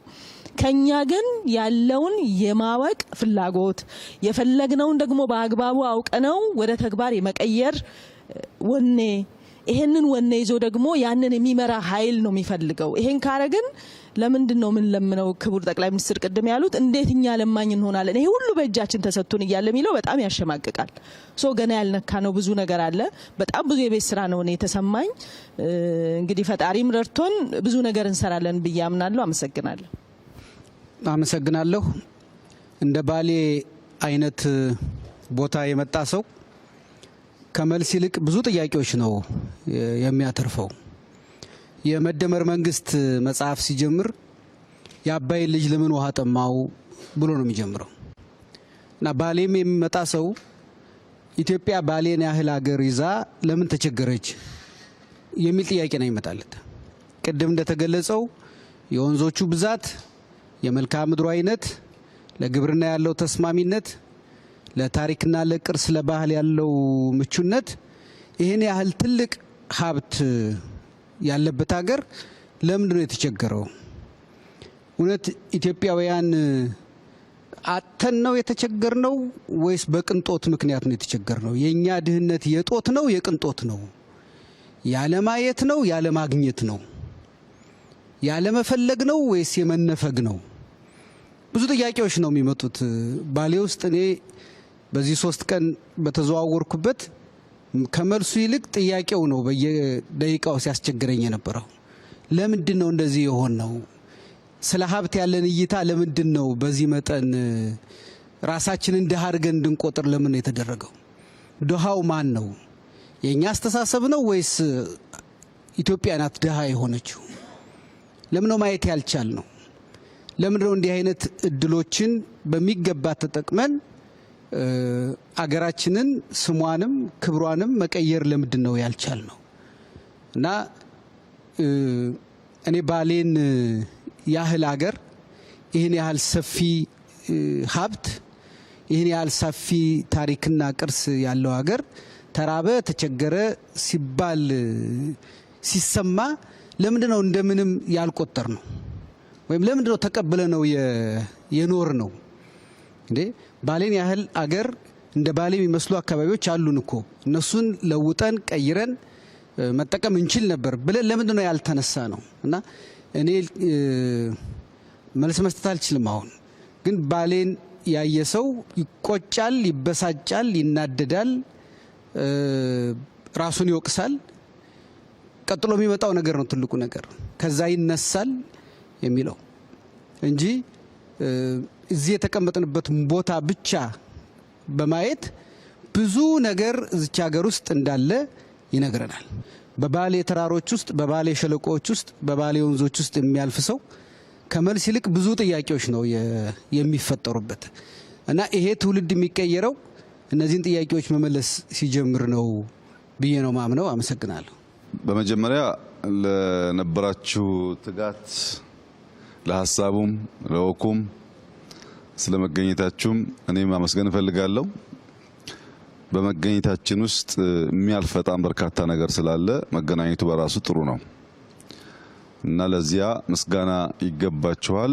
እኔም አመሰግናለሁ። መጀመር የምፈልገው ሶፍ ዑመር ለመጀመሪያ ጊዜ ያየሁበትን ቀን ስሜት ነው። እነ ሽመልስ ጋር ነበር የመጣ ነው። አሳዩኝ ሶፍ ዑመርን። በጣም ተበሳጨው። የተጋነነ ብስጭት የነበረው በጣም ነው ያዘንኩት። ምክንያቱም ይሄን የሚያክል ሀብት እያለ መዘንጋቱ ለምን የሚል ቁጭት ፈጠረብኝ። የቁጭቱ መንስኤ ኬቡን ሙሉ አላየ ነው። ሙሉ ሄደን ብናየው እና አሁን የኢትዮጵያ መንግስት ሀብታም ነው ብለን እናስብና ይሄንን ኬቭ ልስራው ብሎ ሀብት መድቦ ቢጀምር በስንት አመት በስንት ቢሊየን ዶላር ይሰራዋል? አሁን ማጽዳቱን እንተው እንስራ ብንል ስንት ህዳሴ ይወጣዋል? እዚህ የተሰራው ስራ ርዝመቱ፣ የአርኪቴክቸር ዴብዙ፣ የድንጋዩ ብዛት፣ በውስጡ ገና ያልገቡን ያላወቅናቸው ጉዳዮች ምን ያክል ሀብት ቢወጣባቸው ይህንን ነገር መድገም እንችላለን። አንዱ ሀሳብ እሱ ነበር። ሁለተኛ የኛ ከኋላ ጋር ያለን ጸብ በሳቢዎቻችን እንዳስቀመጥ ነው ወደፊት መራመድ እንዳንችል በእጅጉ ይዘውናል። አንድ ሰው ኋላውን ማየት ያለበት ለትምህርት ብቻ ነው። ከዚያ ያለፈው ንትርክና ትናንትና ውስጥ መኖር ዛሬን እንዳንሰራ ነገን አርቀን እንዳንመለከት ይጋርዳል። ሶፍ ዑመር ኬቭ ውስጥ ያገኘው ነገር በሆነ ዘመን የኢትዮጵያውያን ስልጣኔ ይመስለኛል። ለዚህ መነሻዬ አንደኛ ላሊበላ በሄድኩበት ወቅት የነገሩኝ ከላሊበላ እስከ አክሱም ውስጥ ለውስጥ የሚያስኬድ ኬቭ አለ ይላሉ። የተወሰነ ሞክረው ጨለማ ስለሆነ የአየር ችግር ስላለ ፈርተው ተው እንጂ የሞከሩ ሰዎች አሉ። ጻድቃን ደግሞ እንደነገረኝ ፋጺ አካባቢ ዋሻ አለ። እነሱም ትንሽ ሞክረው ትተውታል። ግን በጣም ርቀት ወዳለው ቦታ እንደሚወጣ እንደሚያገናኝ ወደ ፖርት ሰምተዋል። በሆነ ዘመን የኢትዮጵያውያን ዜጎች በየቦታው ዋሻ ፈልፍለው አንድን ጫፍ ከሌላ ማገናኘት ልምምድ የነበራቸው ይመስለኛል። የበለጠውን ተመራማሪዎች፣ ሳይንቲስቶች መፈተሽ ቢኖርባቸው ለምንድነው እኛ ስንመጣ እዚህ አካባቢ የሚታወቀው ዋሻ ይሄ አይደለም። ስንወጣ አሳያቸዋለሁ። በሌላ ጫፍ ያለ ነው። እዚያ ውሃው አስቸግሮን ስንፈልግ ነው ያገኘነው። ይሄን እምብዛም አይታወቅም ይሄ ዋሻ። ቅድም ሶፍ ዑመርን አውቀዋለሁ ያለ ሰው ማንኛችሁም አታውቁትም። ይሄን ዋሻ የምታውቁት በዛኛው ጫፍ ያለውን ሲፈለግ ተገኘ። አሁንም ያልደረስንባቸው በጣም በርካታ ቦታዎች አሉ። የሚገርማችሁ አንደርግራውንድ አለ እዚህ ውስጥ ያልገባንበት። ዘሴም ዋሻ አንደርግራውንድ አለ። ብዙ የማናቃቸው ጉዳዮች አሉ። ከታሪክ ጋር ጸብ አይኑረን የሚለው እሳቤ ሶፍ ዑመር ላይ ጀመርነው አይደለም። ከግጭት በፊት ታስታውሱ ከሆነ አክሱም የጣሊያን መንግስት ለምኜ ይዤ ነበር። የወደቀውንም እናነሳለን ያለውም እንዳይወድቅ እንከላከላለን ብለው ስራ ጀምረን ነበር። ላሊበላ የፈረንሳይ መንግስት ብቻ ሳይሆን ፕሬዝዳንት ማክሮን ይዤ ነበር። አይቶ ተደንቆ ገንዘብ መድቦ ሙያተኛ መድቦ ስራ ጀምረናል። በጣም ብዙ ርቀት ሄዷል። አደናቃፊዎች ለመጨረስ ባያስችሉንም የፋሲል ቤተ መንግስትን ብትወስዱ ለ100 ዓመታት ማንም ዞሮ አላየውም። ወደ ነበረበት ወይም ከዚያ በተሻለ አሱበን ሰርተነዋል። ሶፍ ዑመር ሌላው ምሳሌ ነው። አባጅፋር አለ። ሁላችሁም እምብዛም ሰምታችሁ የማታውቁት እነዚህ እንኳን ቢያንስ ይነገርላቸዋል በተወሰነ ደረጃ። አላላ ኬላ ማንም ሰው እንደ ታሪክም የሚያውቀው አልነበረም። አላላ ኬላን የሞከርነው ነገር ታሪኮቻችን በየትኛውም ጫፍ ቢሆኑ የኛ ስለሆኑ መጥፋት የለባቸውም። ከትናንትና ጋር ያለን ጸብ መቆም አለበት። ትናንትና ጋር ስንጨቃጨቅ፣ ትናንትና ስንኖር ዛሬን ሳንሰራ ትውልድ ልመናን እየተቀባበለ መቀጠል የለበትም የሚል ጽኑ እምነት ስላለ ነው። የእናንተን አመጣጥ በሚመለከት ይህንን ጋዘሪንግ በሚመለከት ግን ስለ ትውልድ ያለን እይታ በተደጋጋሚ ያልኩት በመጽሐፍቶችም የተገለጹ አሁንም ደግሜ የማነሳላችሁ ሀገር በአንድ ትውልድ አይሰራም። አንድ ትውልድ ጀምሮም አይጨርሰውም። በየትኛውም ዓለም ያለ ሀገር የሚሰራው በትውልድ ቅብብሎች ነው። ሀገር ብቻ ደግሞ አይደለም፣ ትውልድ ራሱም ሙሉ የራሱ ማንነት የለውም፣ የራሱ ስብዕና የለውም። ትውልዶች በሶስት ይከፈላሉ። ስሪ እንላቸዋለን። ኤግዚት የሚያደርጉ አሉ። ኤግዚት የሚያደርጉት ትናንት የተከሏቸው ችግኞች፣ የጣሏቸው አሻራዎች፣ ያስቀመጧቸው ብሎኬቶች ብቻ ሳይሆኑ እሳቤዎችም አሉ። እነዚህ እሳቤዎች ኤግዚስት በሚያደርገው አሁን ባለው ውስጥ የግማሽ ማንነቱ ኤግዚት ከሚያደርገው የተወሰደ ነው። የኔ ግማሽ ማንነት ከኔ ቀደም ከነበሩ ሰዎች የተወሰደ ነው። ከነሱ የሰማሁት ነገር በሰብኮንሽስ ማይንድ ይሰራል። ከነሱ ጋር ያየሁት ነገር በእሳቤዎቼ ይሰራል፣ በጽሁፎቼ ይሰራል። ዝም ብዬ ትናንትናን ሙሉ በሙሉ ዘንግቼ ልፈጠር አልችልም። አሁን ባለኝ ማንነቴ ውስጥ 20፣ 30፣ 40፣ 50% ትናንትና አለበት። ሶስተኛው ኢመርጅ የሚያደርግ ነው። ይሄ ዛሬ ውይይት ጨምሮ ነገ የሚፈጠር ሰው ከኛ የሰማውን ከኛ ያየውን ሳይወስድ ማንነቱን ሊቀርጽ አይችልም። ሶስቱ ኤግዚት የሚያደርገው ኤግዚስት የሚያደርገውና ኢመርጅ የሚያደርገው ጄኔሬሽን ቢፈልጉም ባይፈልጉም ደም ብቻ ሳይሆን እሳቤ ይጋራሉ። ያንን መካድ ነው መከራ የሆነብን። ትናንትናን ሰው ሲወቅስ እሱ ብቻውን ዛሬ ቆም ይመስለዋል። ዛሬ መቆም አይቻልም ብቻህን። ትናንትና በአንተ ላይ ጥላ አለው። ያን እያመን ስንሄድ ሀገር ለመስራት ያለን ብቃት ይሰፋል። አሁን ዛሬ የሀፓ ቅሬታ አለ፣ የኦነግ ቅሬታ አለ፣ የቲፒኤልኤፍ ቅሬታ አለ፣ የኦፒዲዮ ቅሬታ አለ፣ ብልጽግናዎች አሉ፣ ነን ፓርቲዚያን አሉ፣ ደህዴን አለ። ይህ ቀላል ስብስብ አይደለም። እንደ ፓርቲ ስታዩት እንደዚህ መነጋገር መቻል፣ የቀሩትም ካሉ ጨምረን ለመነጋገር ምንድነው የሚያግደን ብሎ ማሰብ አስፈላጊ ነው። መነጋገር ይቻላል፣ መወያየት ይቻላል። እንዳንነጋገር የሚያደርጉን ነገርና እናንተም ባነሳቿቸው እሳቤዎች ውስጥ ግምት እንዲገባ የምፈልገው ነገር ግን ማንኛውም ኢኖቬሽን፣ ማንኛውም ፈጠራ የፍልሚያ ውጤት ነው። ማንኛውም ፈጠራ ከፍልሚያ ውጭ እውን ሊሆን አይችልም። የዚያ ፍልሚያ መነሾ የነበረ ማንነት፣ የነበረ ህልውና እሱን ሊያከስምና በአዲስ ማንነት የሚገለጥ ነገር ሲፈጠር ሁለቱ መካከል ውጊያ አለ። ለምሳሌ በኖኪያና በአፕል መካከል ውጊያ አለ። ኖኪያ ዝም ብሎ እጁን ሰጥቶ ለአፕል አልለቀቀም፣ ተፋልሟል። 1-2 ዓመት የዛሬ 10 ምናምን ዓመት እዚህ ያሉ ሰዎች ትላልቅ ስልጣን የነበራቸው ኖኪያ 6100 ለመያዝ የነበራቸውን ፍትጊያ ወደ ኋላ ማሰብ ነው። ዛሬ ከነሱ ላንዱ ያቺን ኖኪያ ገዝቼ ብሰጥ አትሳደብ ነው እንጂ የሚቀበለኝ ሰው የለም። ያ ኤግዚስተንስ የለም። ያ የሞተው ግን አዲስ ኢኖቬሽን ሲፈጠር ስክሪን ተች ማድረግ ሲጀመር በነበረ ፍልሚያ የተወለደ ነው።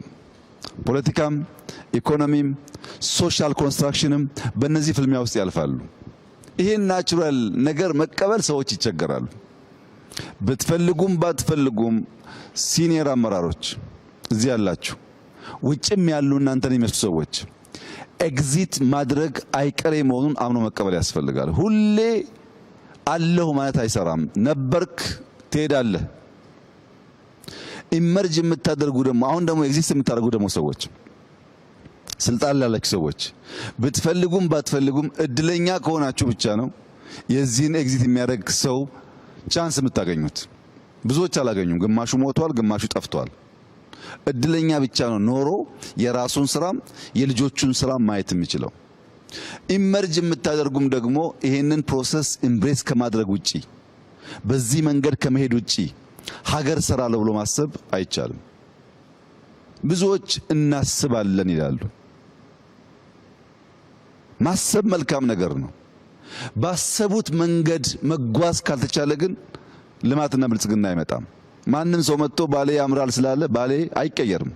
ባሌ ያምራል ካለ በኋላ ያን እሳቤውን መጓዝ አለበት፣ መድከም አለበት። አይታችኋል ትናንትና የነበረንን ጉዞ። ኤቭሪ ዴይ እንደዛ መደከም አለበት። ከድካም ከልፋት ከላብ ውጪ ፍሬ ሊታይ አይችልም። ያሰብነውን መጓዝ ስንጀምር ውጤት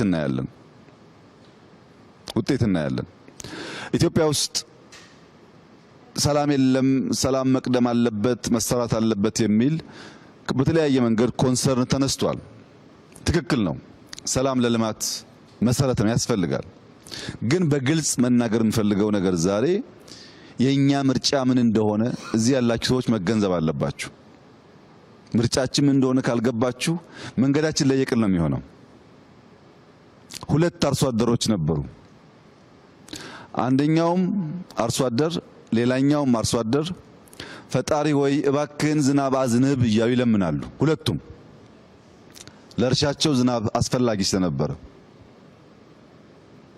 ነገር ግን አንደኛው እየለመነ ምናልባት ፈጣሪ ጸሎቴን ሰምቶ ያዘነበው እንደሆነ ብሎ ቦይ ይቀዳል፣ እየቆፈረ ይለምናል።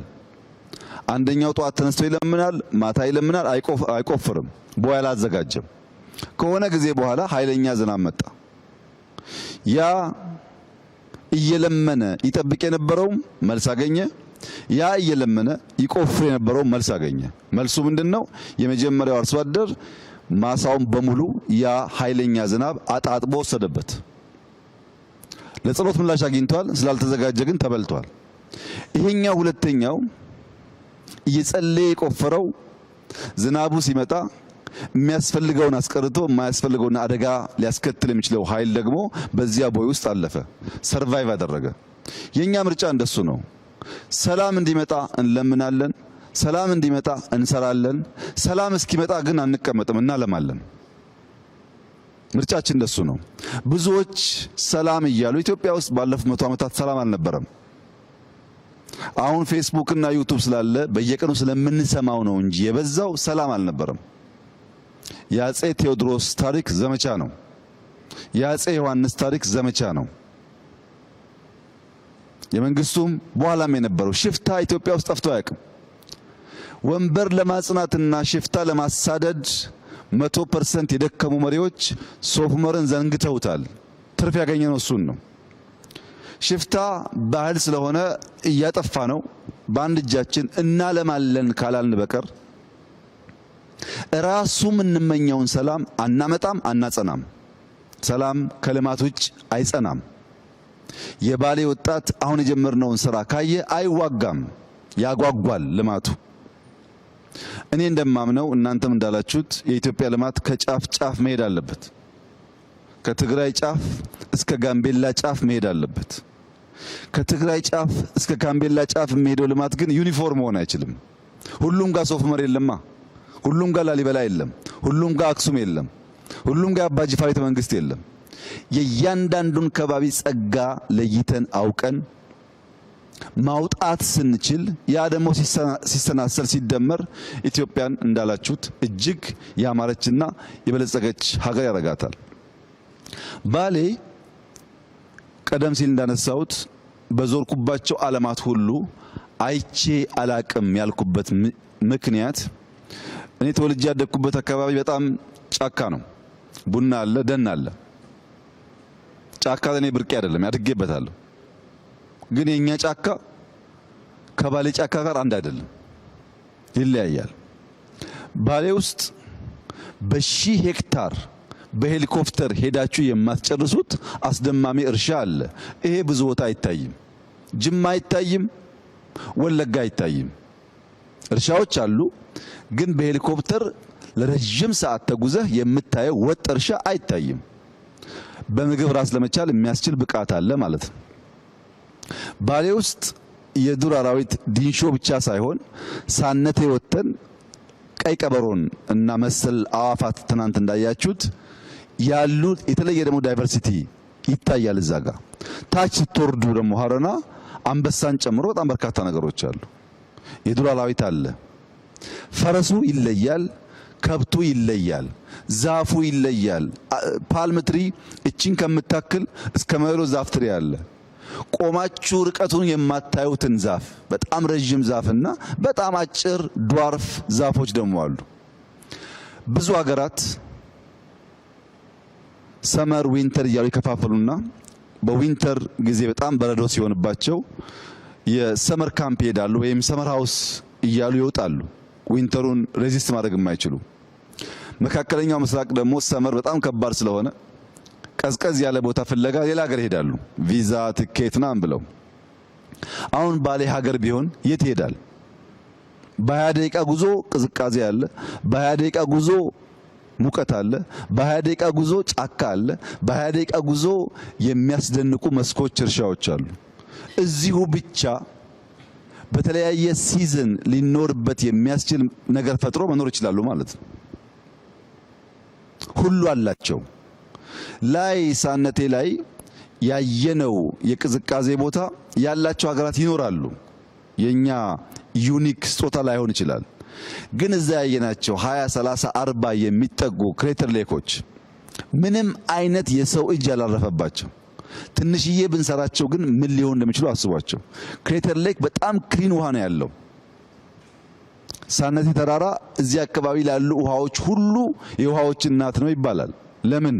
እነዚያ ያየናቸው ሌኮች ትሩ ታይም ሲንክ እያደረጉ ነው ሪቨር የፈጠሩት።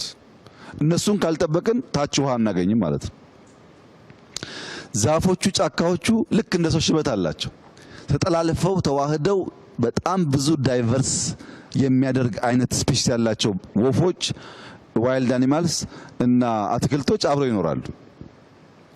ባሌዎች ይሄን ምን ያክል ተገንዝበውታል? ጥያቄ ነው። ኢትዮጵያ ምን ያክል ተገንዝበውታል? ጥያቄ ነው። ለምን አልሰራንም? ጥያቄ ነው። ቅድም ዳንኤል እንዳለው ብዙ መጠየቅ አለብን። አንድ ማወቅ ያለብን ነገር ግን ባሌዎች እዚህ ስፍራ ላይ የዛሬ 700 ዓመት በ60 ቋንቋ መድረሳ ያስቀሩ ነበር። በ60 ቋንቋ ከናይጄሪያ ጭምር ሰው መጥቶ እዚህ ቁርአን ይቀራ ነበር። በኦሮምኛ በአማርኛ ሳይሆን በ60 ቋንቋ ያስተምሩ ነበር። እዚህ ቦታ ላይ ትላልቅ ዑለማዎች፣ ሼኮች ነበሩ። በሰሜን ያለውን የምንኩስና የቆሎ እየበሉ ቂጣ እየበሉ እውቀትን የመፈለግ ጉዳይ አጣጥለን በደቡብ በምዕራብ ያለውን የዑለማዎች ያኗኗር ዘይ በዋሻ ውስጥ አይታቸዋል። ጪሱን እዚህ ዋሻ በምንኩስና የሚኖሩ ሼኮች ነበሩ ማለት ነው። ይሄንን ንቀን ራሳችንን ንቀን ማንን ልናከብር ነው የምንተጋው? ነው ብንፈልግም ባንፈልግም የታሪካችን አካል ነው። ይሄም ታሪካችን ነው፣ ያም ታሪካችን ነው። ሁለቱም ለምቶ ሁለቱም መሸጋገር አለበት ብለን ካላሰብን በቀር አንዱ ወደን አንዱን ጠልተን አይሆንም፣ ሙሉ አያደርገንም።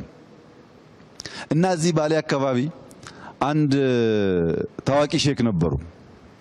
ልጆቻቸውን ሁልጊዜ በምሳሌ ያስተምራሉ እና ቁርአን የሚቀሩ መድረሳ ቁርአን የሚቀሩ ልጆች በምሳሌ እያስተማሩ አንደኛው ልጅ አሁን አንተ ትኩስ ቡና ይዘህ መንገድ ብትጀምርና አንድ ሰው መጥቶ ካንተ ጋር ቢጋጭ ምን ያጋጥማል ብሎ ይጠይቃሉ። ምን ጥያቄ ያለው? ቡናው ይደፋበታል ይላል። ያ ቡና ለምን ተደፋበት ብለው ሲጠይቁ ተማሪዎች ይለያያል ሀሳባቸው። ሰውየው የውር ድንብር ነው፣ እያየ ስለማይጓዝ ነው። ትኩስ ነገር እጄ ሳበቃ መጥቶ ተጋጨኝ፣ ቢያይ ኖሮ አንጋጭም። በጣም በርካታ መላምቶች ይናገራሉ። ሼኩ ግን አይደለም፣ ተሳስታችኋል። አንተ ያስከው ቡና ነው። ሲጋጭ ትኩስ ቡና ፈሰሰበት። የያዝከው ጤፍ ቢሆን፣ የያዝከው ዱቄት ቢሆን፣ የያዝከው ቡና ያልተፈጨ ብቻ ቢሆን፣ የያዝከው ወርቅ ደግሞ ቢሆን ወርቅ ይደፋበታል። ችግሩ አንተ የያዝከው ነገር ጋር ነው ያለው። እዚህ የመጣን አመራሮች ለባሌ ሕዝብ ምንድነው ይዘን የመጣ ነው? አንዳንዱ ቁጭት፣ አንዳንዱ ተስፋ ሊሆን ይችላል። ለባሌ አይን መገለጥ ወርቅ የሆነ ሐሳብ ይዘን ከመጣን ያን ሐሳብ ደፍተን እንሄዳለን። ቁጭት ብቻ ይዘን ከመጣን እኛም ተንገብግበን እነሱን እንዲቆጩ አድርገን እንመለሳለን። ተስፋ ደግሞ ካመጣን እንደዚሁ ነው። ሰው የያዘውን ነው የሚደፋው፣ የያዘውን ነው የሚሰጠው። መስጠት ያለብን ነገር ለትውልድ ሀገር እንዳለው ሊሰራ እንደሚችል ሊሰራ እንደሚችል ካስተማርነው እሱን ደግሞ ወስዶ የተለወጠ ነገር ሊያመጣ ይችላል። በኔ ሂሳብ ዛሬ እኔና እናንተ ችግኝ ተክለናል። ችግኝ ተስፋ አለ። ይሄ ችግኝ ከኛ በኋላ ይመጣው ይኮተኩተዋል፣ ከዚያ በኋላ ይመጣው ያጠጣዋል፣ የሆነ ትውልድ ደግሞ ያርፍበታል። ለኛ ጥላ አይሆንም። ሶፍ ዑመር ላይ ጀመርነው ነገር ጨርሰነው ለኛ ጥላ አይሆንም፣ ለልጆቻችን ግን ጥላ ይሆናል። ተስፋን ነው የምንዘራው፣ ሐሳብ ነው የምንዘራው። ይሄን ሐሳብ ገዝቶ የተጋ የደከመ ሰው ደግሞ የተዋበ ነገር ለራሱም ለአፍሪካም ይፈጥራል። ተስፋ አደርጋለሁ። እዚህ የሰሩ ሰዎች፣ ወጣቶች፣ ኢንጂነሮች እዚህ ያለው ቦታ የትም ዓለም ዩኒቨርሲቲ ብልካቸው ማንም ዩኒቨርሲቲ ሊያስተምራቸው አይችልም። እንዴት ቆመ ይሄ ነገር፣ እንዴት ፒላር ሆነ፣ ያኛው ብራንች እንዴት ተፈጠረ? ሰው በህይወት ዘመኑ ተመራምሮ አይጨርሰውም። ይሄን የተማረ ሰው እዚህ የሰራ ሰው ቅድም እንዳልኩት ላሊበላ ብንወስደው ፋጺ ብንወስደው የትም ብንወስደው እዚህ ባገኘው ልምድ ያን እያሰፋ እያሳደገ ሊሄድ ይችላል። እኔ ይሄን ቦታ ማየው እንደ ትምህርት ቤት ነው። ይሄን ቦታ ማየው ገና እንዳልነካ ነው ነገር ነው። ማዕድኑ እንዳልኩት ከዩራኒየም ጀምሮ ባይዞ ነዳጅም አለ። የነዳጅ ምልክቶችም አግኝተናል። ባሌ ውስጥ በጣም በርካታ ማዕድኖች አሉ። ብዙ ኤክስፕሎር ባደረግን ቁጥር በህይወት ዘመናችን በሙሉ የምንማረው ጉዳይ ነው ያለው። ችግሩ እኛ ወደ ኋላ መለስን ለማየት ዝግጁ አይደለንም። የምንመኘው የሚጣፍጠው ማር ተቆርጦ የተዘጋጀው ማር ብቻ ነው። ማሩ ያለፈበትን መንገድ የሚፈልግ ኢትዮጵያዊ መፈጠር አለበት። አንድ ጣፋጭ ማር ለመብላት 3 አክተሮች ኢኳሊ ተናበው ካልሰሩ አይመጣም። አይታችሁ ከሆነ አንዳንዴ የሚመር ማር እንቀምሳለን። የሚመር ማርና የሚጣፍጥ ማር መካከል ያለው ዲፍረንስ አንደኛው የንቦች ትጋት ነው። ንቦች መትጋት አለባቸው ያ ማር ሆኖ እንዲወጣ። ሁለተኛው ንቦች እየሄዱ የሚቀስሙት አበባ እንቡጡ አበባ የአንደኛው የአበባ ዝርያና ሌላኛው የአበባ ዝርያ አንድ አይነት ማር አይሰጡም። ያ የእንቡጥ አበባ ጣፋጭ ማር የሚፈጥር ከሆነ ያን ቀስማ የሰራች ንብ የተሻለ ማር ታወጣለች። ሶስተኛውና ዋነኛው ግን የአርሶ አደሩ ትዕግስት ነው። ማሯ ስራ ጀምራ የማሩን ዱሬሽን የማሩን እድሜ መጠበቅ ተስኖት ቶሎ ቢቆርጥ ማሩን ያን ጣፋጭ ማር አያገኝም። የተጋች ንብ፣ መልካም አበባ እና ትዕግስተኛ አርሶ አደር ናቸው የሚጣፍጥ ማር መቅመስ የሚችሉት።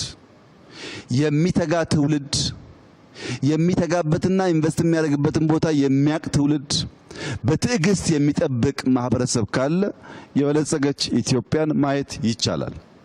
አንዱ ሲጎል ግን የተሟላ አይሆንም። በእኔ እምነት 2018 የተስፋ ብርሃን ጭላንጭል የሚታይበት አመት ይሆናል ብለን የተናገርነው 4 ዓመት 5 ዓመት ሊሆን ይችላል። ስልጣና ስንሰጥ የነበራችሁ ታውቃላችሁ። እኔ አሁን በእርግጠኝነት ውስጤ ያለውና ማምነው ይሆናል ብዬም እየሰራ ያለሁት የዛሬ 6 ዓመት ማክሲመም ኢትዮጵያ በአፍሪካ ሁለተኛ ትልቁ ኢኮኖሚ ትሆናለች። ለዚህ የሚያስችል በጣም በርካታ ስራዎች ይሰራል ነው። ሽፍታ አለ ግን ትሆናለች።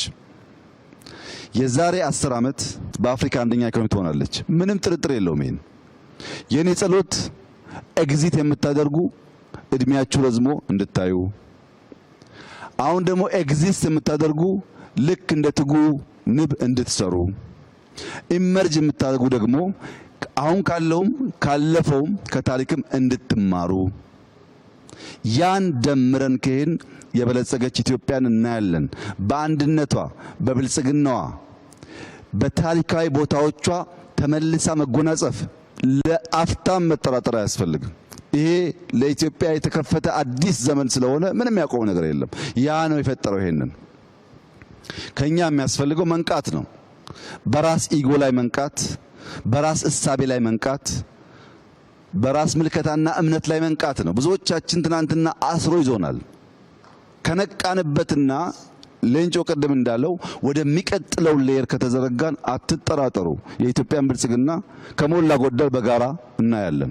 ቢያንስ ልጆቻችን ከልመና ወጥተው የምናይበት ዘመን ይመጣል። ሲጠቀለል ለረጅም ጊዜ በየቦታው ልማት ሳይ፣ ለውጥ ሳይ፣ ውጤት ሳይ ፈጣሪ ይመስገን ስል ሰምታችሁ ታውቃላችሁ። ዛሬ ግን ያ ቋንቋ እኔ ውስጥ የለም። ሌሊት ጀምሮ በጣም ሲያስጨንቀኝ ያደረው ነገር ፈጣሪ ይመስገን አይደለም፣ ይቅር በለን ነው። ውስጤ እንደዛ ይሰማኛል። ይቅር በለን አንተ ውሃውም ሰጥተሃል፣ መሬቱም ሰጥተሃል፣ ጫካውም ሰጥተሃል፣ የቀረብን ነገር የለም።